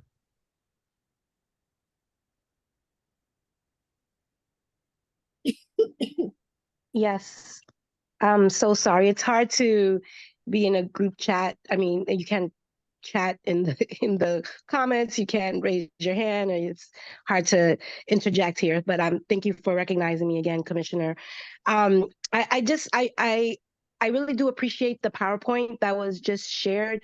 I guess for me, I am still, and maybe I missed something here, but I'm looking for real tangible accountability metrics that, like, let's say, for example, when, like, on the parking issue, the transportation, like, can you just talk to me a little bit more about what that's going to look like? Because I just feel like we're in a situation where every time I turn around, I feel like there's a water hose on us, and we're making big decisions with very little information, and sometimes everything just feels all at once. But for those who are listening, or at least maybe for my own edification here, if you could just tell me, how are you going to measure your accountability? Like, how are you going to measure success? How are you going to, aside from having these meetings, like, what can you just help me understand what accountability is going to look like? It wasn't clear to me on that PowerPoint. Sure. Thank you, Councilor. Diana and the team. Absolutely. And I appreciate that comment. I think some of the elements that were in that presentation, and I'm sorry for not clarifying, are elements that are legally binding within the BPDA board memo. So these are things that we are required to do. And I think both Mike Firestone and Sammy here can speak a bit more to the sort of real legal requirements associated with what would be presented to you today and those commitments to engage in thoughtful feedback moving forward. Sure. Right, but this is, yeah, okay. Well, listen, I don't want to occupy too much space, and I don't think it would be fair because this is a community meeting and I want to be respectful of the process, but I'm still a little bit uncertain about just the flow of everything, and I'm more concerned about after things get going, you know, after something is done, we can't just go back. Like, I just feel like these points that folks are trying to get clarity on are really important to help move the process forward. And I think that going back to the trust issue, it would feel better if we can walk out of here, or at least I could walk out of here with a real clear, if this happens, then this will happen. Like, I feel like that is missing, and maybe it is what it is at this point, but again, I'm going to respect and support my district counselors and how we're moving with this. And I just want to just speak that it would make me feel more at ease. Counselor, I agree. We don't want to make sure to get to public comment. Let me just offer that I think the city very much agrees with you that it's important to make clear commitments now for things that aren't going to happen for a while. And so, for example, because we've spent a lot of time talking about the transportation impacts, we've agreed to do a test run of the shuttles and to run that through, have community there, and then discuss whether there need to be revisions to the shuttling plan after we run a test. That's just one example. The commitments to transportation management, to trash, to noise, to cleaning up areas around in and around the stadium. These are material terms that are going to be in the lease agreement and are subject to the sort of terms and conditions of the lease, including breach of the lease agreement. So we totally agree with you that it's really important that people feel that these commitments, including the sort of 30 pages of commitments in the board memo, aren't just sort of on a page. They're actually there and being worked on and being sort of held to over the long term during construction, and then years from now when this is a fully operating stadium. We think we've made some really good progress in sort of future proofing this plan, but we agree that we need to be clear with the public about how that's going to work. The board memo is the most current document that's going to be sent in the form of a cooperation agreement to the IAG today for their comments and review. And we'll be, I think, really looking to see the questions that come from that process, and would be very pleased to meet with you as well to go through that. Okay. Well, in the spirit of making sure that I listen to the people, I am going to reserve the rest of my comments, and I do appreciate the time that you've given me. Thank you. We do want to get to public comment. Councilor Anderson, do you have something brief before we go into public comment, or is that your hand still raised from before? Yes, brief. So sorry. I was going to say, let's move it to public comment, but also just to put it in context, I wanted to appreciate my colleagues, the at-large, and my neighbor way across town, Councilor Flynn, who came in to give his feedback.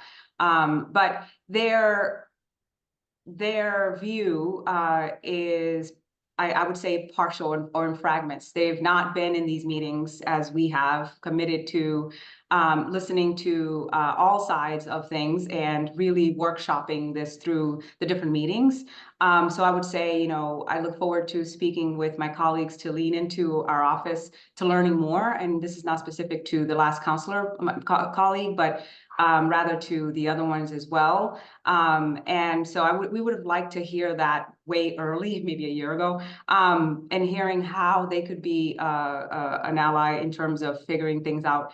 And all of Councilor Mejia's points are valid, but all things that have already, and Deanna, I think very clearly demonstrated in your presentation, and look forward to working with my colleagues in making sure that we're all on the same page and understanding how how we're measuring or monitoring this thing and making sure that we're holding the administration accountable for delivering this information to us.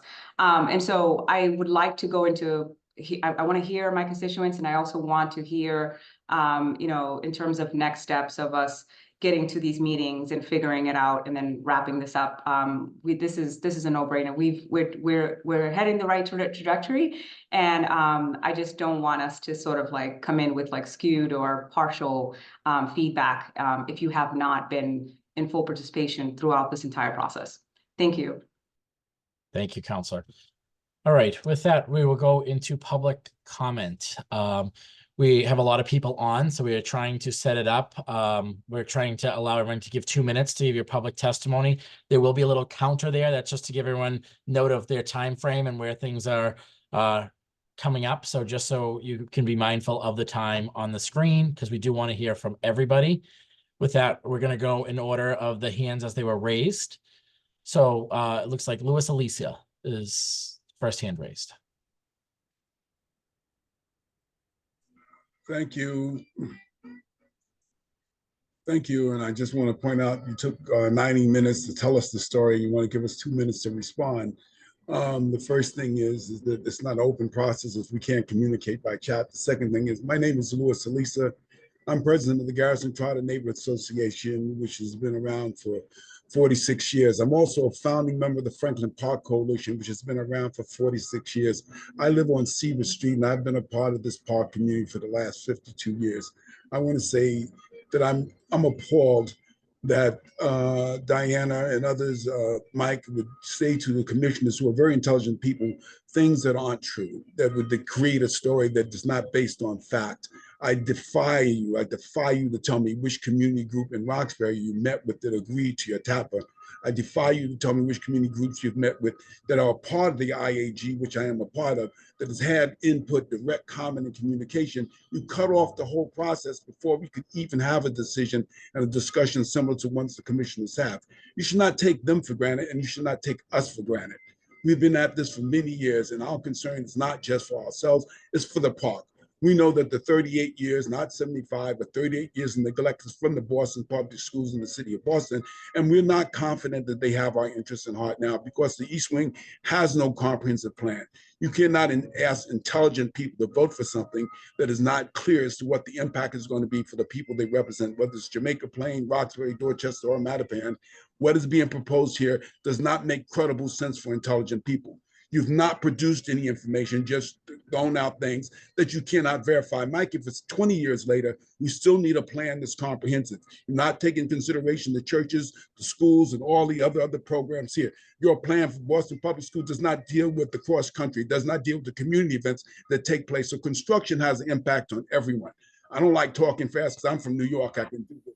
I want you to know the process has not been fair and has not been clear. Thank you, Louis. Next up is Frederick Vetterline.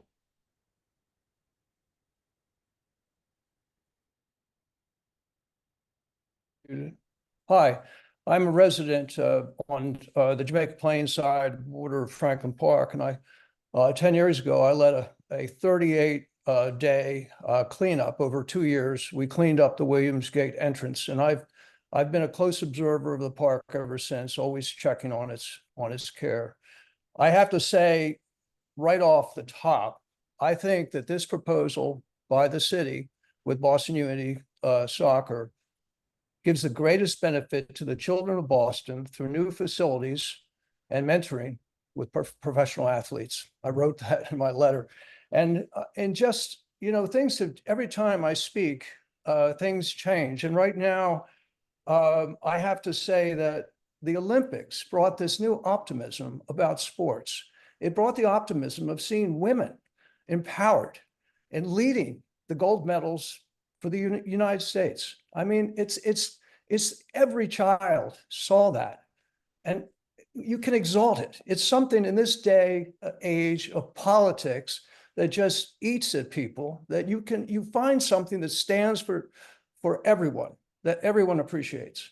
So one of the things about, and we can't have Olympics in Boston. We know we can't. It's too small a city and we argue, but this is something I think we can have. And a professional league, a women's professional soccer league has never made money. This is the third attempt.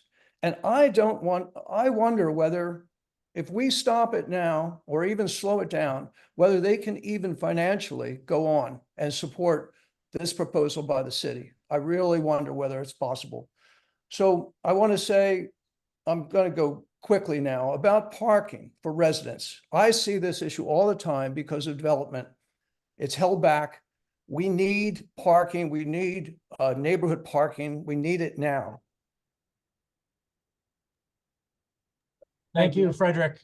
Marty Glenn is next up.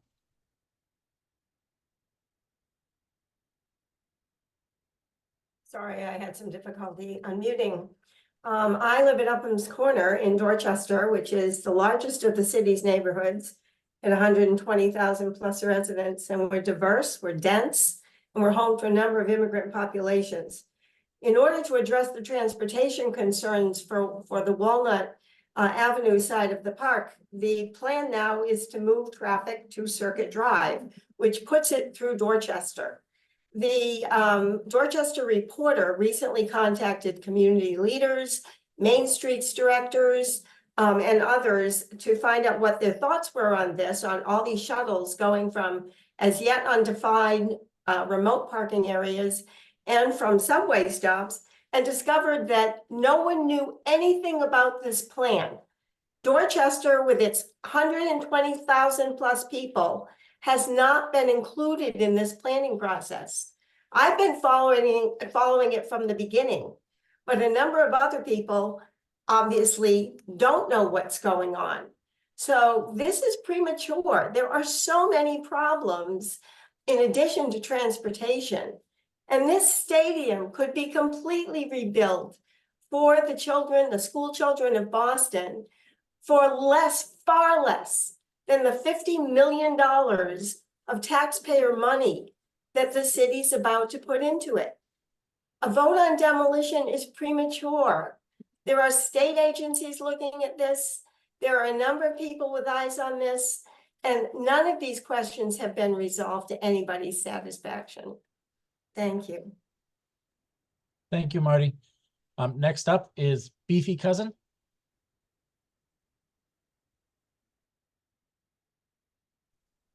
Yes, good morning. Good morning.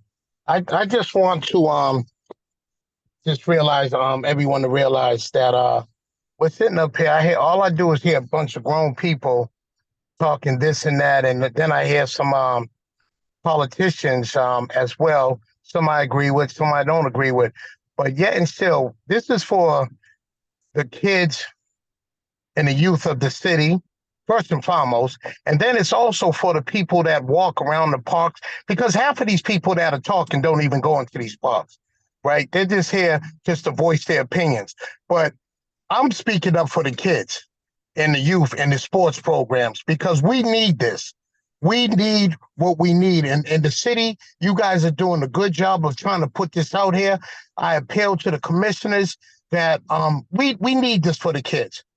As a coach, I'm telling you guys, this is so important for our youth. Half of the people and all of us will be dead and gone.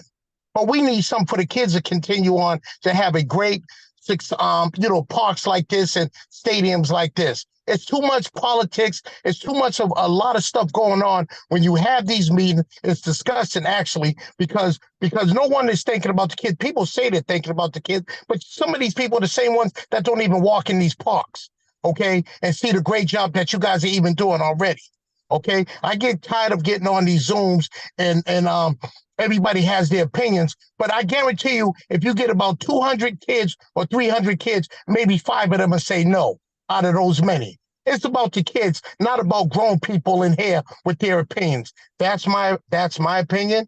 No disrespect to no one, but I'm with these kids every day, and I understand what they need when it comes to new stuff for them to be excited. Thank you. Have a blessed one. Thank you, Beefy. Next up is Melissa Hamill. Hi, yeah, I would like to just say, I want to start by saying thank you to the Parks Commissioners and to the city councilors who actually have listened to our concerns. And I want to say to Mr. Cousin that I use the park daily and that we have been, we have concerns and we all want to have the stadium rebuilt for the children. I mean, that is not going to be disputed by any of us, all right? We want to have the best project be developed for the children and for the community. That is not an issue. What is an issue is that this has been a process that's been rushed through. I've attended every single meeting about this project, every single one. And I feel like that what happens is shameful. We're presented with an hour and a half of glossy presentation, and at the very end, the community raises their concerns only for 2 minutes allowed. And this is not a fair process. The EJ communities surround the park, which are Roxbury, Dorchester, Jamaica Plain, and Mattapan, by the way, and have not been listened to. And then for you to tell us that we're going to have a park commission created, I have a really hard time believing that's going to be a fair process. I mean, the IAG was mostly people who were appointed by people from the city, from the mayor's office, from the councilors, and I feel like they were handpicked, a lot of them. So I feel like this is a very, very dangerous road that we're going down. The park, when we talk about legacy, the park is a legacy. We need to protect the park for the children in the future, our grandchildren and our great-grandchildren who are going to use that park. This is a respite for the urban community. It is not for-profit entities to develop into stadiums to make money. I'm sorry. I mean, renovate this park for the school children and for the community. Great. We can do that, and we can do it beautifully.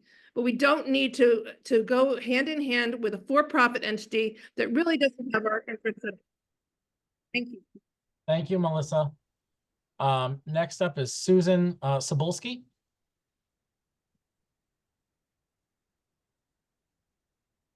Okay, good morning. Thank you.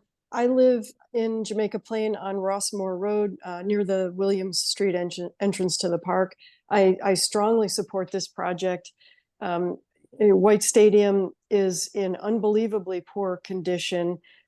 Several years ago, when I first explored the stadium closely, I truly had a hard time believing that the Boston Public Schools relies on this stadium for athletics and for other events. And in its current state, it's really an obstacle right now to us, the community, supporting BPS students in providing them with the facilities and resources they need to thrive. And that is our responsibility, all of us. And I don't think that we are going to improve the situation or have, get a better deal or a better opportunity by delaying and just having, just drawing this process out. I think there's a really good opportunity in front of us for this public-private partnership with Boston Unity Soccer.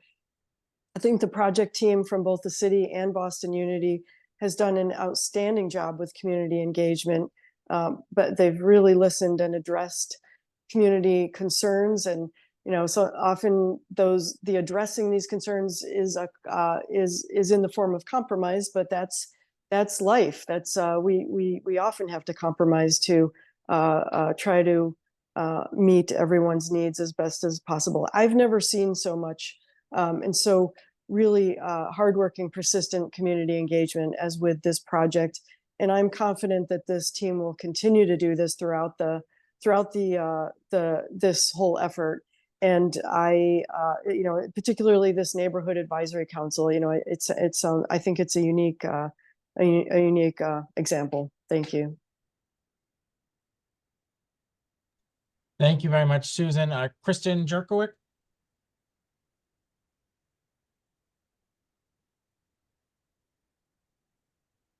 Hi, can you hear me? Yes, we can hear you. Hi, good morning. I'm a 30-year JP resident and a 15 plus now year BPS parent.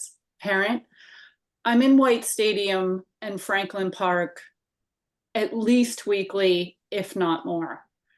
I'm a parent of 2 multi-sport athletes. I've been in virtually every field, stadium, track, and sports facility in this city and throughout the state. I understand much of this opposition is because there's a private organization involved. And ideally, I would love to live in a place that adequately funds and maintains sports facilities and parks for the city. I have been personally involved in funding, organizing, fundraising, implementing renovations of fields, libraries, playgrounds, and outdoor classrooms at BPS and the city. All of these things were funded with private money. I have raised some of it. Before this meeting, I tried really hard to think of a facility in the city that is adequately maintained. I couldn't. Even those that have actually been renovated, they deteriorate because they're subject to budget cuts. This plan for White Stadium, I support because there is a private partnership. It ensures that one, there will be long-term plan for funding and maintaining it. Look at White Stadium now. It doesn't get maintained because whoever is in charge can cut the budget, and then we get what we get now. Look at the facilities around the city who have had to be renovated. Someone mentioned a pool in Charlestown because it wasn't maintained. Thank you, Kristen. I support the project. Thank you. Next up, we have Ryan Link.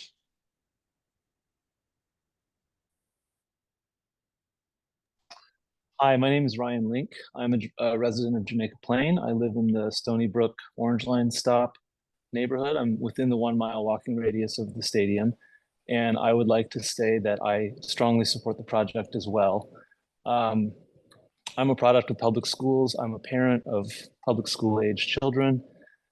I think that the benefit that this project brings to our kids is extremely important, and it's hard to overstate the value of it. This is a highly sustainable project. It's the reuse and the adaptation of an existing structure. It's large. It's going to be expensive. It's a large building. They are expensive. And the best thing we can do is maintain it and use it, not tear it down, not let it fall further into disrepair. I'm also a licensed architect. I've practiced in Boston for 15 years. And I think that projects like this are obviously contentious. They're difficult to please everyone, but we also can't stare a gift horse in the mouth. And I think this is an incredibly thoughtful way that the city has done to get this project financed. I don't feel that the project has been rushed. And I can state unequivocally that this is a very professional design team, a very professional process, and I'm very happy that the process has been moving forward the way that it is. And I would encourage anyone that feels that they're not being heard to write letters to their counselors, to read the board notes from these meetings, and to also study the design documents that are posted on boston.gov, as they always are. So with that, I'd just like to reiterate my support for the project, and thank you very much. Thank you, Ryan. Next up, Ann McKinnon. Hello, thank you. I expect the city to play by its rules, follow its rules when making approvals, and they did not. The BPDA approval was premature. There are many, many questions and requirements that the BPDA asked the proponent to address that were completely blown off. And as we've heard today, there's nothing new with the transportation issues. In fact, it gets vaguer and vaguer. In July, they said, oh, maybe shuttles from Jackson Square. And today it was stunning to hear the consultant say, I don't even know what's in the board summary. Who wrote that board summary? What commitments were made? That's another issue. But the rules were not followed. And I don't think we should get in the habit of rewarding people who don't follow their own guidelines. And BPDA did not follow its own guidelines. And the vote was premature. They said in the board summary that all of the issues had been addressed and mitigation had been prepared, and that is simply a lie. I think the thing for the Parks Commission relates to the Uber lot. that's on Article 97 land. It is dubious that it can work. The Transportation Department wanted full plans to make sure it could work. They did not get it in the supplemental agreement. They claim it'll take 159 cars. What happens if it's 162 cars? The whole thing fails. The whole thing is a house of cards, and the transportation vagaries are getting worse. And it is stunning to hear that the CAPA is being delivered to the IAG today. That should be made available to the public immediately, since a lot of people think that IAG is in the bag. So give everybody a chance to review the TAPA, and then we can move forward. I'm very disappointed. Thank you, Ann. I'm sorry, Commissioner, can we just clarify one issue, because it's been stated a couple of times that the TAPA is not being sent to the IAG today. The draft cooperation agreement is being sent to the IAG, and we should arrange for that to be presented sort of for anybody to take a look at it. It distills the transportation and many other commitments in the 30-page board memo. So just so that everyone doesn't get a misimpression. Next up is Priscilla Andrade. Good morning, everyone, and thank you for the time and participation. I appreciate the time given from the Parks Commission. My name is Priscilla Andrade. I'm a park abutter. I live on Montebello Road. I've been just approaching 16 years. I'm also a BPS parent, a Roxbury archivist, and a small business owner. As I put in the chat, the way this project is propelling, as it goes along, it's harder and harder to support because so many questions remain unanswered. I feel that every time we're brought to bring our concerns to the table, those concerns are heard and logged, but the response is not substantial enough to feel comfortable supporting. Many questions around increased noise, trash, transit, and traffic, including policing. Once there is a private partnership and private property at play, the relationship between law enforcement and residents is more interactive. We experience that already. We love our park. We support major events happening in our park already and live with those and support and appreciate those. But if we fill a full calendar year of events, including a national stadium team, it is something that as residents, we're trying to raise the flag on the issues, and those issues are kind of being sidelined or being positioned as being uncooperative. It's very difficult to be painted in that light, and so it makes it even more difficult to support the plan because we're not being included in the process to make the solutions. We're kind of being fed an answer, and it does more and more feel like this decision has already been made, and we are simply here to go through a performative process and not an accurate community process. It's clear that the urgency is not student athletics. Otherwise, this could have been done years ago, potentially. We're feeling the urgency now because the plan is now, the partnership is now, the money is on the table now, and that feels very disruptive as a resident. And finally, the idea that the lease will hold off the demolition is confusing, and that so many of the terms of support will be in the lease. Will we get review of the lease as the public? Do we get any participation in that process, or we will just be expected to accept whatever's given? Thank you for your time. Thank you, Priscilla. Next up is Kaliga. I put my hand up after Karen, Derek Evans, I think. There were other people, so can I wait? Sure, it's all, it comes in order of who clicked it, so I'm just going down the line. You go to the Okay, top, well, I so- can talk now then, it's fine. What I wanted to say, first of all, is since we need to seem to give our credentials, I grew up in Roxbury, and I'm old. I went to concerts and Playhouse in the Park in the 70s, 80s. I love Franklin Park. I am the mother of 5 through some ways. I have 3 grown who attended Boston schools. I have 2 in high school at my ripe old age right now. My son plays soccer for Tech Boston. My brother was a pro soccer player. I want the women's soccer team, but not in a park. You know what? I'm going to tell you something. You all have missed one glaring thing. We are in climate crisis, not climate change. And any harm for 1 inch of green space for this park is a travesty. This is a park surrounded by people of less communities where people generally have less affluence and influence. I ask you, would this plan be happening in Jamaica Pond or Boston Commons or any other park? And you know, the plan is so convoluted and we have to have multiple meetings because they're trying to make a square peg fit in a round hole.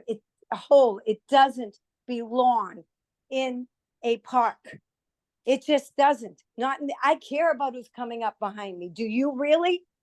Do you really care about the children of Boston? And my other credentials are, when kids started killing other kids that look like them, mostly kids of color in Boston, I was a violence prevention nurse and I still am one. I worked with hardcore gang members.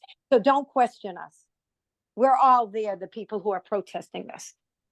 Thank you, Kaliga. Yeah. Next up, we have Hatim Jean-Louis.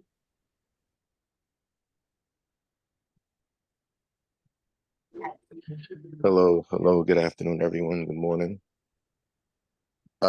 Make it short, make it real brief. I go by Hatim Jean-Louis. I am the citywide head cross-country coach of Boston Public Schools. I've been working in the district since 2013. And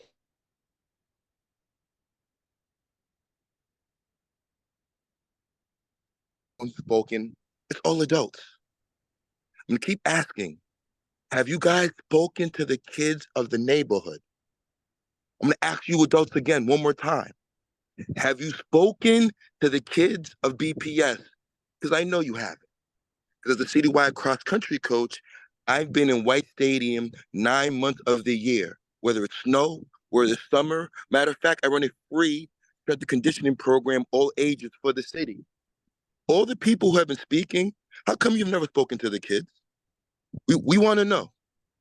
Where do you guys think that speaking for the kids of Boston Public Schools, we don't understand it. So we want to make very clear that the kids from BPS, we hear your opposition.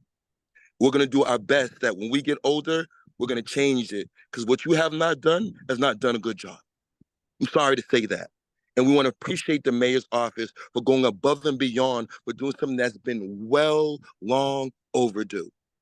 The last time that the stadium got renovated was 1945. I got Coach of the Year in 2022 in those conditions.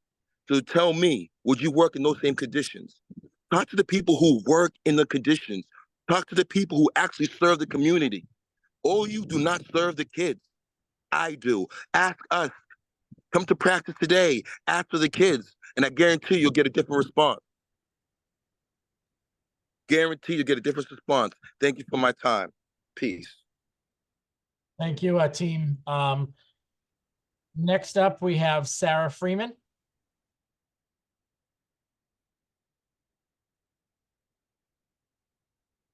Hi, can you hear me? Yes, we can hear you, Sarah.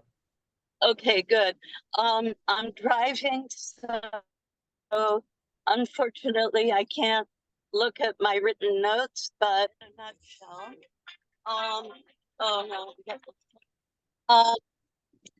I think proceeding with design is no problem. Proceeding with demolition is irreversible and seems like a bad idea, premature, before the legal questions are fully addressed. And I don't want to be a downer. I can see the attraction, especially financially, but my big question is, why hasn't the city, not this administration, but 35 or more years, why don't they take care of their buildings and parkland or tracks?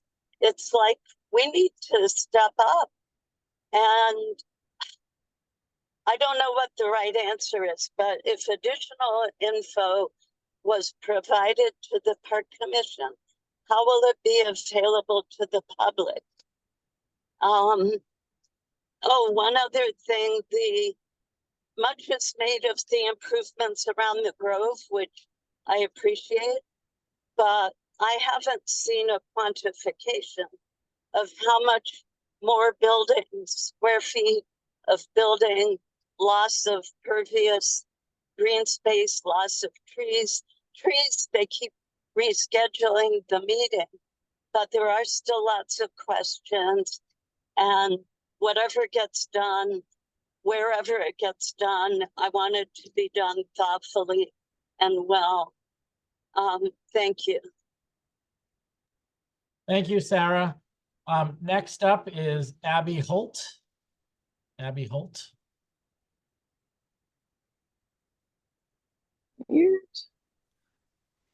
Hi, yeah. Can you all hear me? Yes, we can hear you. Yeah, I just wanted to say, you know, my name's Abby Holt. I live a few blocks from the park on Burnett Street. And I've been in this area for over 20 years. I really support this project. It's one of the reasons I live in the city is that although the city will continue to get dense, and I actually hope for that since that's going to make for a more sustainable city, and that'll impact things like parking. It'll also bring in amazing things like a women's soccer team, like a usable stadium for our students. And as a public school teacher, I do know that private funding is very common. So I totally support this project. I'm very excited to see it come in. I do know that pretty much any rehabilitation of the stadium will come with some of the things people have expressed worries about, like an impact for wildlife, trees, parking, more noise. I think the balance of it, I'm excited for this and I'm okay with it. It might impact me some. And I do think that pretty much any renovation of the stadium, which is very much needed for the Boston Public Schools, will come with some of that. Thank you. Thank you, Abby. Next up, Derek Evans.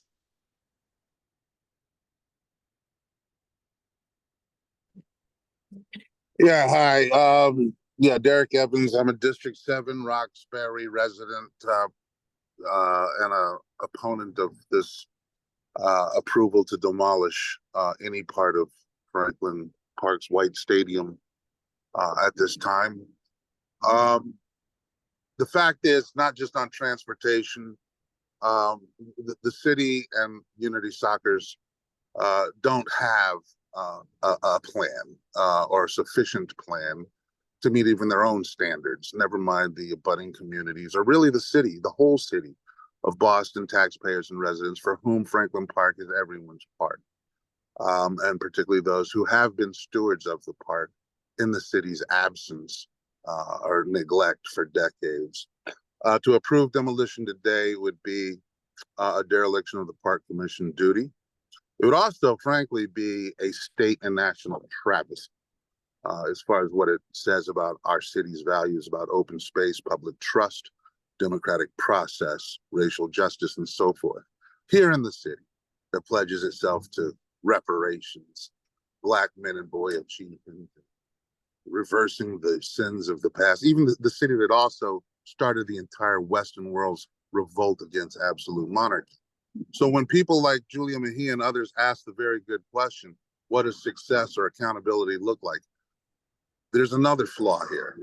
No one has bothered to answer the repeated question is how does this project comport to the Commonwealth's environmental justice law, standards, and guidelines? It is surrounded 320 degrees by environmental justice communities of the most vulnerable citizens of this city.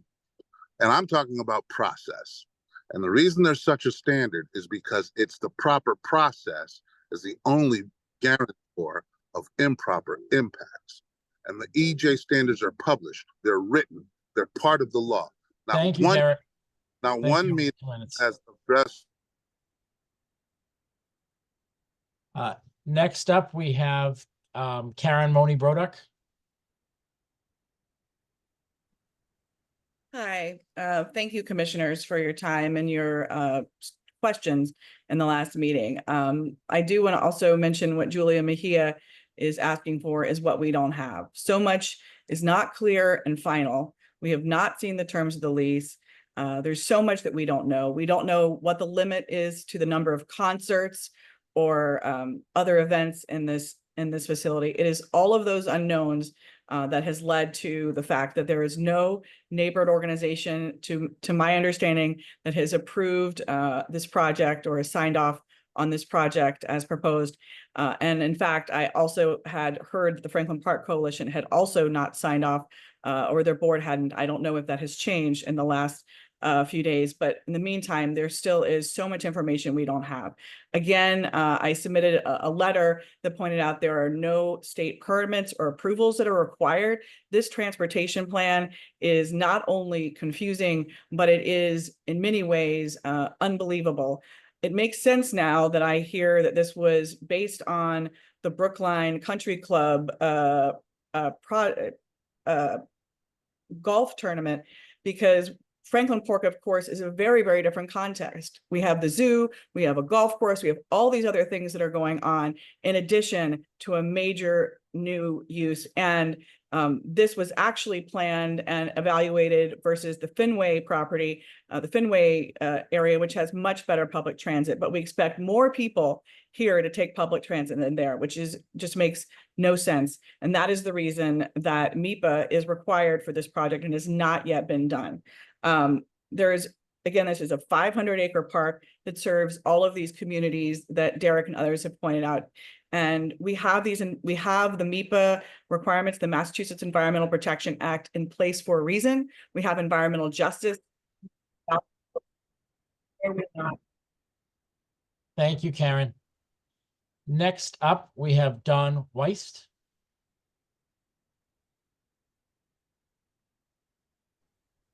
Hi, good afternoon. Don Weiss, thanks. I've lived for about 20 years right by Franklin Park, on Park Lane and on School Street. Very few people will be more impacted by the project than I will be. I'm enthusiastically in support. I've also been a BPS parent of 3 kids who started at Curly K-8, went on through Boston Latin Academy. I want to commend the other folks who've spoken this morning and put their focus on the kids. To be a BPS parent is to be in a really diverse, rich Boston environment, all kinds of cultures and nationalities, huge range of income levels, wonderful teachers, and crumbling, terrible, ancient facilities. It is about time we get some money into White Stadium. It's long overdue. I half raised my kids in Franklin Park, doing basketball drills, riding bikes, exploring, climbing the rocks. On a 90-degree day, we couldn't get a popsicle in the park. We have a jewel of the American park system that's run on a shoestring. It needs investment. Our public school system is starting to turn the corner. We've got the wonderful new Boston Arts Academy that's just opened. That's a taste of what's to come with a new city commitment to investing in our public school kids. But ultimately, this is about the kids. They deserve the kind of facilities that school kids get when you cross the city line into the suburbs. I'm delighted to see a first-rate stadium in the offing for Boston public school kids. And I think when we talk about impacts, we also need to be conscious of benefits too. Are there impacts to this project? Of course there are, but the benefits vastly outweigh them. That's why I support it. Thank you very much. Thank you, Don. Next up, Heidi Brooks.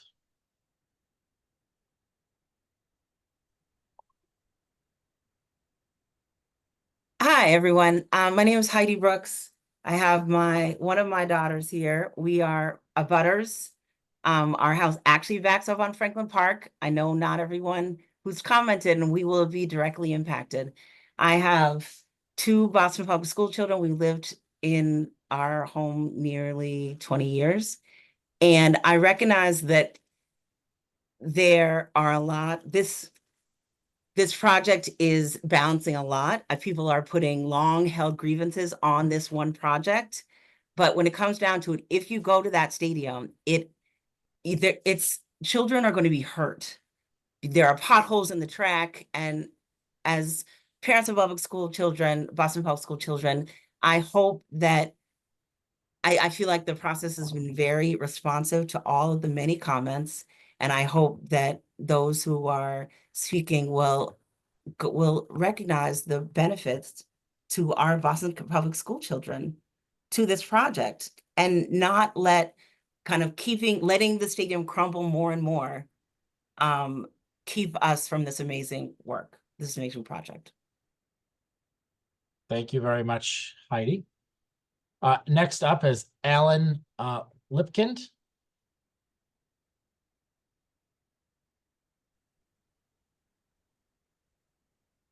Yes, thank you. I'm the attorney for the Emerald Necklace Conservancy and 20 individuals representing those parties in the litigation that Attorney Nabolsi is involved in and mentioned previously.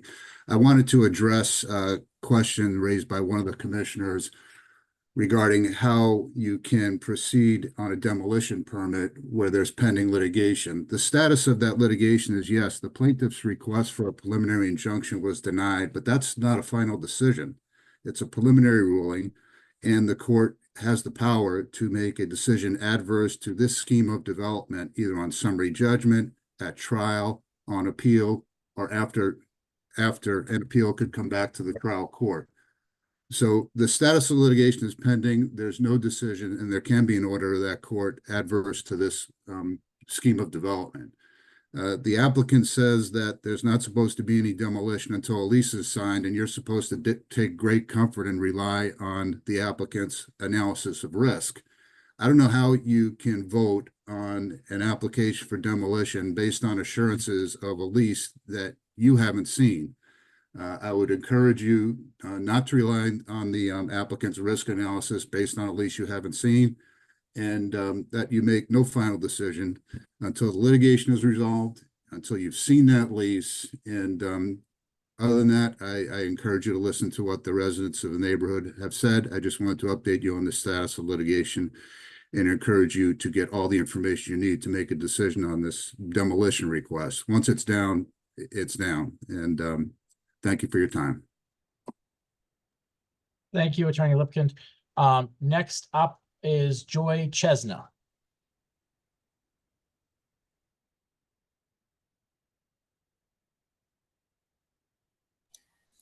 Ms. Chesna, I think you need to unmute yourself. Hi, I live on the terrace off Lamartine. I'm 76. My husband is 86 with stage 4 cancer. You'd think by this time I'd be resigned to corporations making money over the expense of people and get used to them not being trusted. But this strikes too close to home. I can't passively wait for the destruction over 100 trees. But the trauma that noise and their removal, the jumbotron,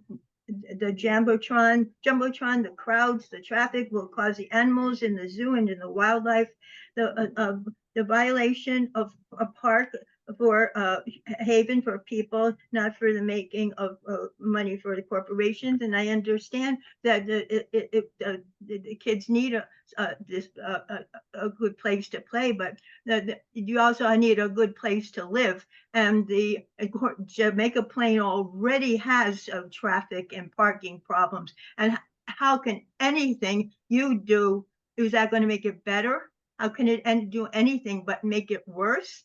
And like I have to get I only can get, the way it goes now, I can only get one visitor parking. So that if I have a barbecue, I have to go to town hall and apply months ahead to get a permit parking, to get a block party. And you think and that would close off Lamartine Street, and you think that's going to happen? I don't think so. So boy, that's why faster than I thought. So anyway, so yeah, so that's so please, enough issues are here that it can't be made a pet complete yet. You got to address more issues, and thank you. Thank you, Joy. Next up is Renee Stacy Welch. Good afternoon. Lived in this community since 1975 and lived on Montebello Road. Now I live in Eggleston. This is my community.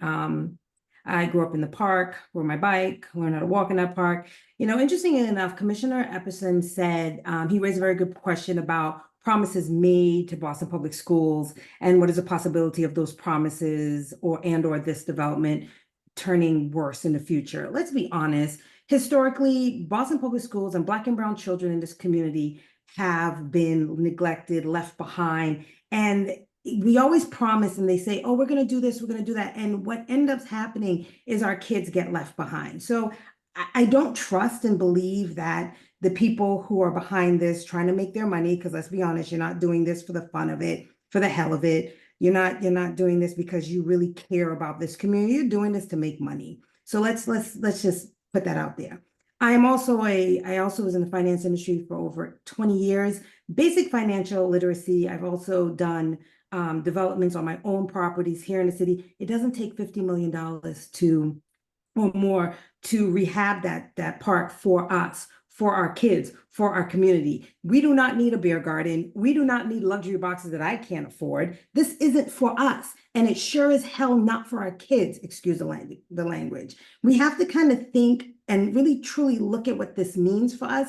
This means that we're going to put Black and brown children on the losing end. We're going to steal, this is stealing the generational wealth of the Black community that was here before, who are going to continue to be here. The same community that was here cleaning up that park, making sure this place was safe. You are not doing this for us. Another thing is, you guys work for us. You got to start listening to us and soldier on for us. Thank you. Thank you, Renee.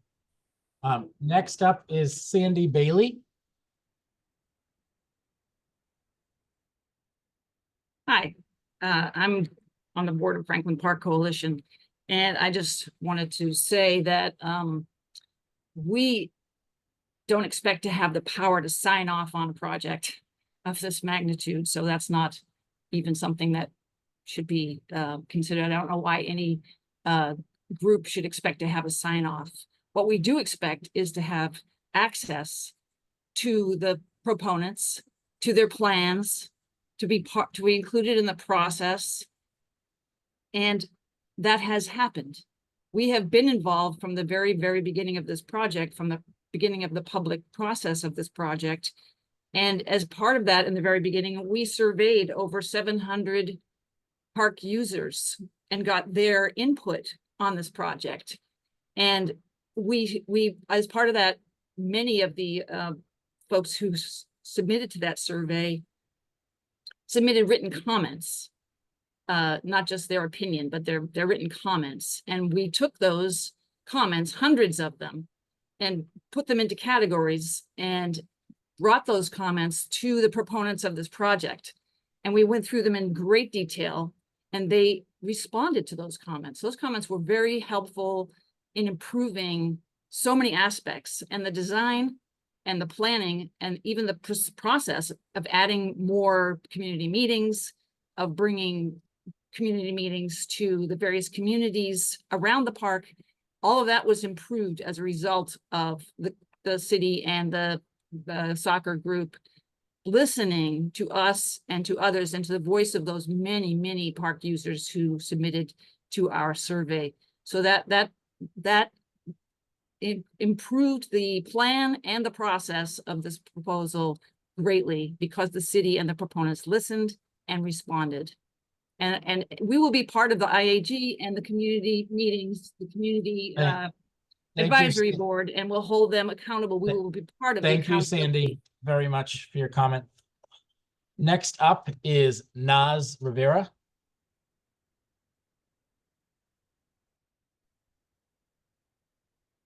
Hello, my name is Naz. I'm a BPS alumni, I also work for BPS, and I'm a coach for BPS for track. Earlier, when my mentor, Tim, was in here speaking about the kids, and I agree. We run a program every summer for the past 4 or 5 years. And if you go and ask the kids, they will tell you that this thing needs to get renovated. I also ran track. I graduated from West Roxbury in 2018. The field's been the same ever since I was running. When I left, went to college, came back, it's still the same way. It's even worse. I just feel like I do get the concerns where other people are saying, like, okay, we need more things in place. I do agree with that. But overall, it should be about what the kids want. I would invite everyone to, you can come to our practice today and y'all speak to the kids, because that's what it should be about. And I've heard this mentioned a few times, the 50 million, et cetera, getting donated or will put into the stadium. I'm there every single day. The track is terrible. Like it needs to get absolutely destroyed. The entire thing needs to get destroyed and build back up. We shouldn't be focused on like the number that's getting put into the stadium. I think it should be a good thing. I don't think we should put a number on kids in the BPS. But yeah, I wish hopefully someone please come today to our practice and just speak to the kids and see what they want, because I really think that that should be a strong point. Like it should benefit them. Like they need this. Like this is very important for the city, since we don't have like good facilities, honestly, in the neighborhood. Thank you. Thank you, Nas. Next up, we have Javit Drake. Hello. I am, as a BPS parent of 2 children, I'm a directly adjacent neighbor on Walnut Avenue, Sconey Street. I walk and run through the park regularly. I lived in, my wife and I, kids, have lived in this spot for 17 years almost. I'm a higher instructor at a university with world-class facilities. We need the stadium project. The stadium, one thing that's missing is that the stadium is presently underserving our community. I think we have a lot of concern about the stadium wiping out or having concerns, and I understand those concerns. There has been a long history in the city in the U.S. of ignoring Black and brown children, absolutely. But if you look at the adjacent suburbs and neighborhoods, they have much better facilities. And I know people are talking about there's an alternative way to do this. There are other plans, there are other places, but we won't have an opportunity like this for years, decades. And you know how I know this? Because it's been decades. And we haven't had a plan to renovate the stadium. So I actually absolutely agree. I agree it's worth hearing these forums. I agree it's worth having people's voices heard. I agree with it. We need to continue to have communication, because it sounds like the points of the plans have not been really communicated or adequately to a lot of people. And I agree with the accountability, including legal accountability. I agree with all those things, because while the city may be well-meaning and well-intended, the people who are currently running the city may move on, right? So I do agree with those things, but I don't agree with stopping things altogether right now, because if you stop it now, you won't have an opportunity later. Again, those are my points. I think we need this project. I think we need to serve our students better, and I understand the risk, and I want to incorporate these things into these concerns into the plans and communicate them better. Thank you very much, Mr. Drake. Next up is Ted Loska. Am I unmuted? Yes. Oh, good. I agree with the last 2 speakers. I actually kind of know Nas. I've been around forever. I think I've been coaching since like the mid 80s, both track and swimming. And White Stadium, was in horrible shape in the late 80s when I started coaching track, and it's not gotten any better over the years. It's not likely to. There have been several attempts to do something about White Stadium. I do recall John Fish at one point was going to make it a lovely place, and when we told him he couldn't have his Olympics, he took his football and went home. I can't explain how horrible the place is. I do take kids to suburban tracks for meets, and it's an eye-opener for them. They can't believe that these things actually exist in the world, given the facilities that the city of Boston provides. I pretty much teach kids how to throw stuff, the hammer, the weight, the shot put, the discus. There are no other facilities other than what we have at White Stadium, and what we have at White Stadium is at best horrible. I can't support this project more if I tried. If we continue to talk about what we can't do or what we should do or what needs to happen, we'll never get it done. The last speaker was right. If we kill this, it'll be another generation at least before anybody gets the momentum again to do something. And one last thing before I go, I went to White Stadium this summer, and when I was there was a movie company and they were filming a horror film. And I think nothing was more appropriate to explain the condition at White Stadium than to point out that it was a great setting for a horror film. Thank you, Mr. Well, Laska. Thank you very much for your time. I am seeing no other hands. I'm just going back up to make sure. Seeing no other hands raised in public comment, no new hands raised, we will bring it back to the commissioners for discussion. So thank you for all those who've testified in support or in opposition, for the commissioners to take that into consideration. And now I would hand it off to the commissioners to discuss, ask any additional questions, any motions, anything in this time.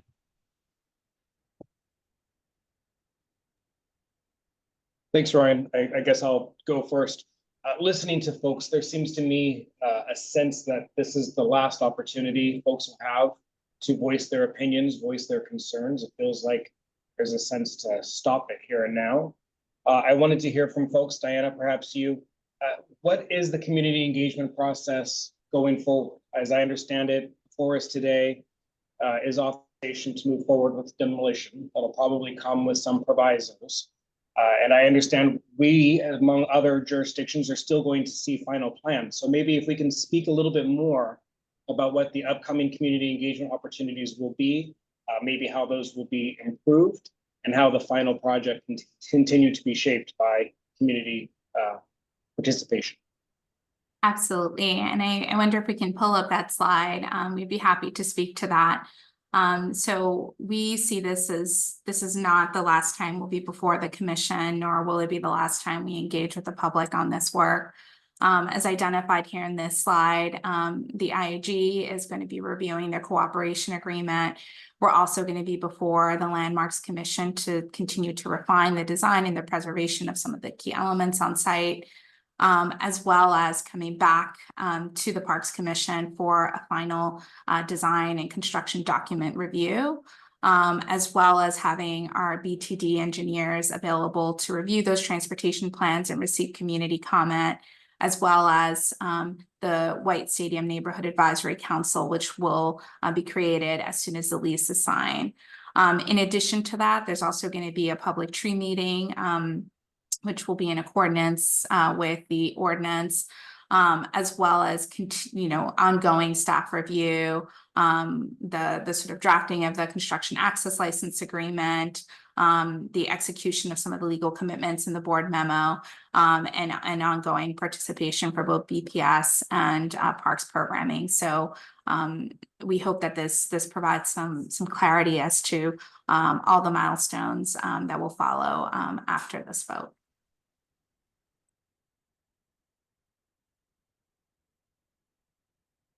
Thank you.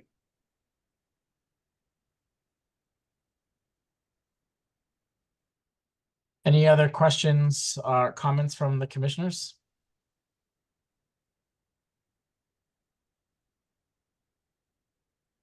I know I'll state, at least on my end, I think it's important that we codify some of the things that we heard here with some provisions. Talked about the tree meeting that has to happen in accordance with the city's new ordinance. Also that Boston Parks Department employees, Liza and her team, will still be able to be at the table and continue to review and go and make any necessary changes if needed with a CALA construction access license agreement. And noting, as Diana has mentioned before, that it will come back before the commission again for a further vote. And as we've heard today, and I think it was really important for us to hear, that the demo would not occur until a lease is signed. So just some things that I think as commissioners, we'd want to codify, if we're considering a vote, to make sure it's important that that's in there.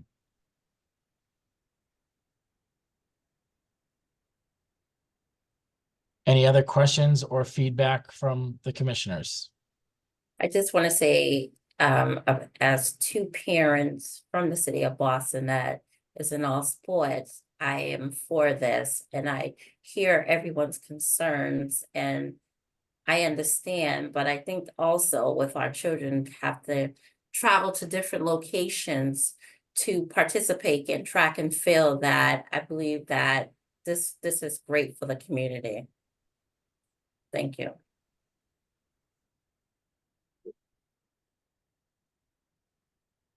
Commissioner Any Wood, can you just clarify, will we be reviewing the final transportation plan as part of the process after is it before or after the lease agreement is signed? Will that all be part of the Parks Commission's final review? I do not believe the TAPA is coming back. I know they can refer it to us, but within our jurisdiction, it's on the votes on the demo of the actual project. So we will be involved in at the table, but Diana, am I misspeaking? I just don't know if or Mike, if you know if the TAPA is coming forward. Absolutely, and I think I can help answer that, Commissioner Birdseye. So when we come back to the commission after this meeting that we have today, we will be coming with final construction documents, which include utilities, infrastructure, pavement materials, grading, final, close to final construction documents for the site. And in that area, you'll be able to see the sort of impacts of the TAPA agreement and the IAG process, right, associated with those. So you'll be able to see the sort of transportation elements codified within sort of engineered drawings that will be part of the package that you'll review as part of when we come back to you. We hopefully before the end of the year or early next year. Thank you. Thanks, Diana. Diana, on that for clarity, is it also the expectation that before this project comes back before the commission, that the lease will have been executed? That is correct. Thank you, William.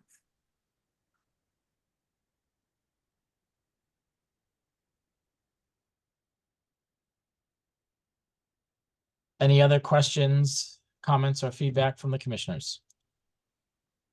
Yeah, Commissioner Woods, maybe I'll jump in just for a second and I offer this to my other colleagues on the commission. It's there's a lot of information that's been presented clearly, and we're hearing people speak in ways that are very passionate on both sides of the equation here. And in fact, some people sort of on the fence. And, I'm trying to boil it down to our responsibilities in our purview. And, I see a proposal that's being put forward by the city, and it's a Boston Public Schools proposal. It's a Boston Public Schools facility and a Boston Public Schools property.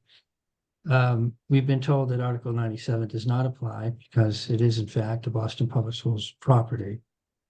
I've observed the design coming a long way since the earlier iterations that we've reviewed. And it seems to me that the design team's been respectful of representatives of the Franklin Park Commission, representatives of many of the people that were involved in the development of the action plan for Franklin Park. It seems to me that we have a facility that some might consider to have been an intrusion way back in the 1940s. But now we have an intrusion from the 1940s that's in deplorable condition.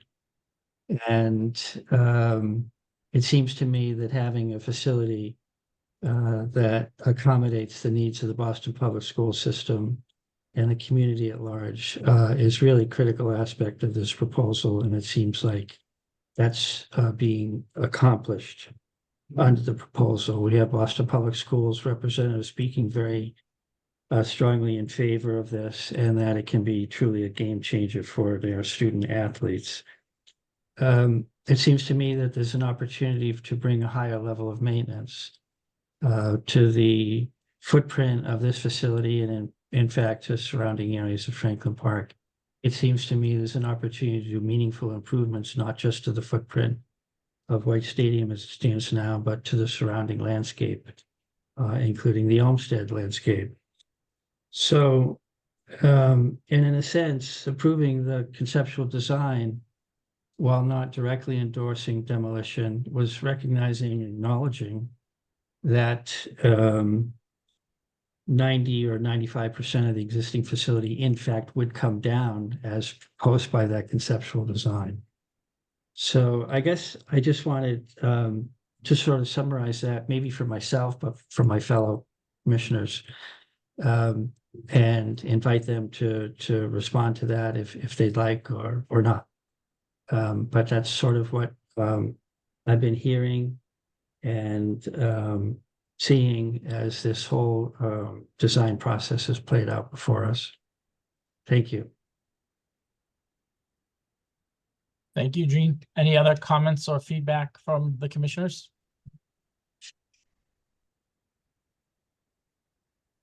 Sure. Not seeing any motions, any. Ryan, if there are no other comments, I would make a motion. Okay, go for it. I would move that we approve the demolition of the stadium, as you early referenced in the beginning of the meeting, but with the four provisos that you just summarized. The first being that the lease be fully executed prior to any demolition activities taking place. That the project returns to the Parks Commission when all of the construction drawings are in fact finalized, the lease is executed, all of the agreements, including the TAPA agreement, is finalized. BPRD staff, park staff, Eliza and her team remain engaged on this project every step along the way, and that tree hearing that I believe is yet to be scheduled does in fact take place. Great. So I will read it and then just make sure it's correct, William, before we go for a second.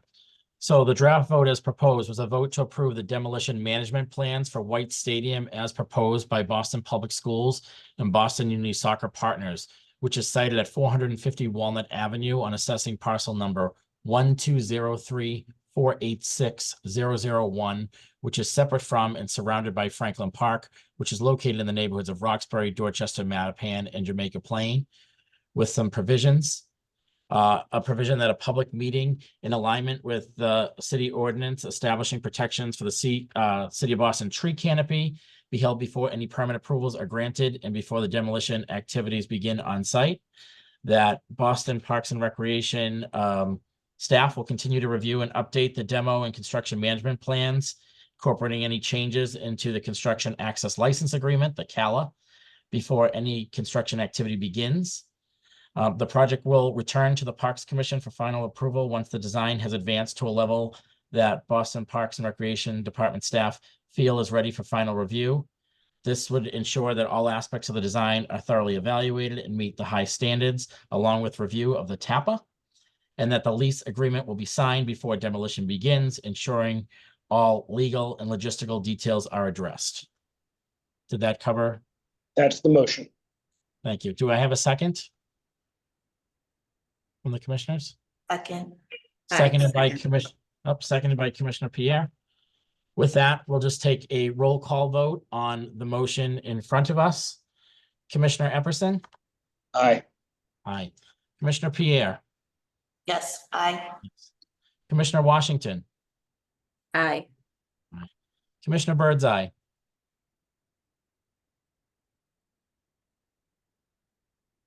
Can't see her here. Aye. Commissioner Birdseye is an aye. Thank you. Commissioner Bollinger? Aye. Aye. Commissioner Quealy? Aye. Aye. Commissioner Woods? Aye. The motion passes unanimously with 7 votes. With that, thank you everyone for attending today's and giving your input. We had a lot of public comment. There's been a lot of materials to review, your letters that we've had in our shared folder and everything that came in. We thank everyone for the participation in the process so far and hope to be partnering with you as we continue throughout this process. Do we have a motion to adjourn? So motion. Thank you. In a second. Thank you very much for joining us all, and we look forward to seeing you all at the next Parks Commissioning hearing. Thank you.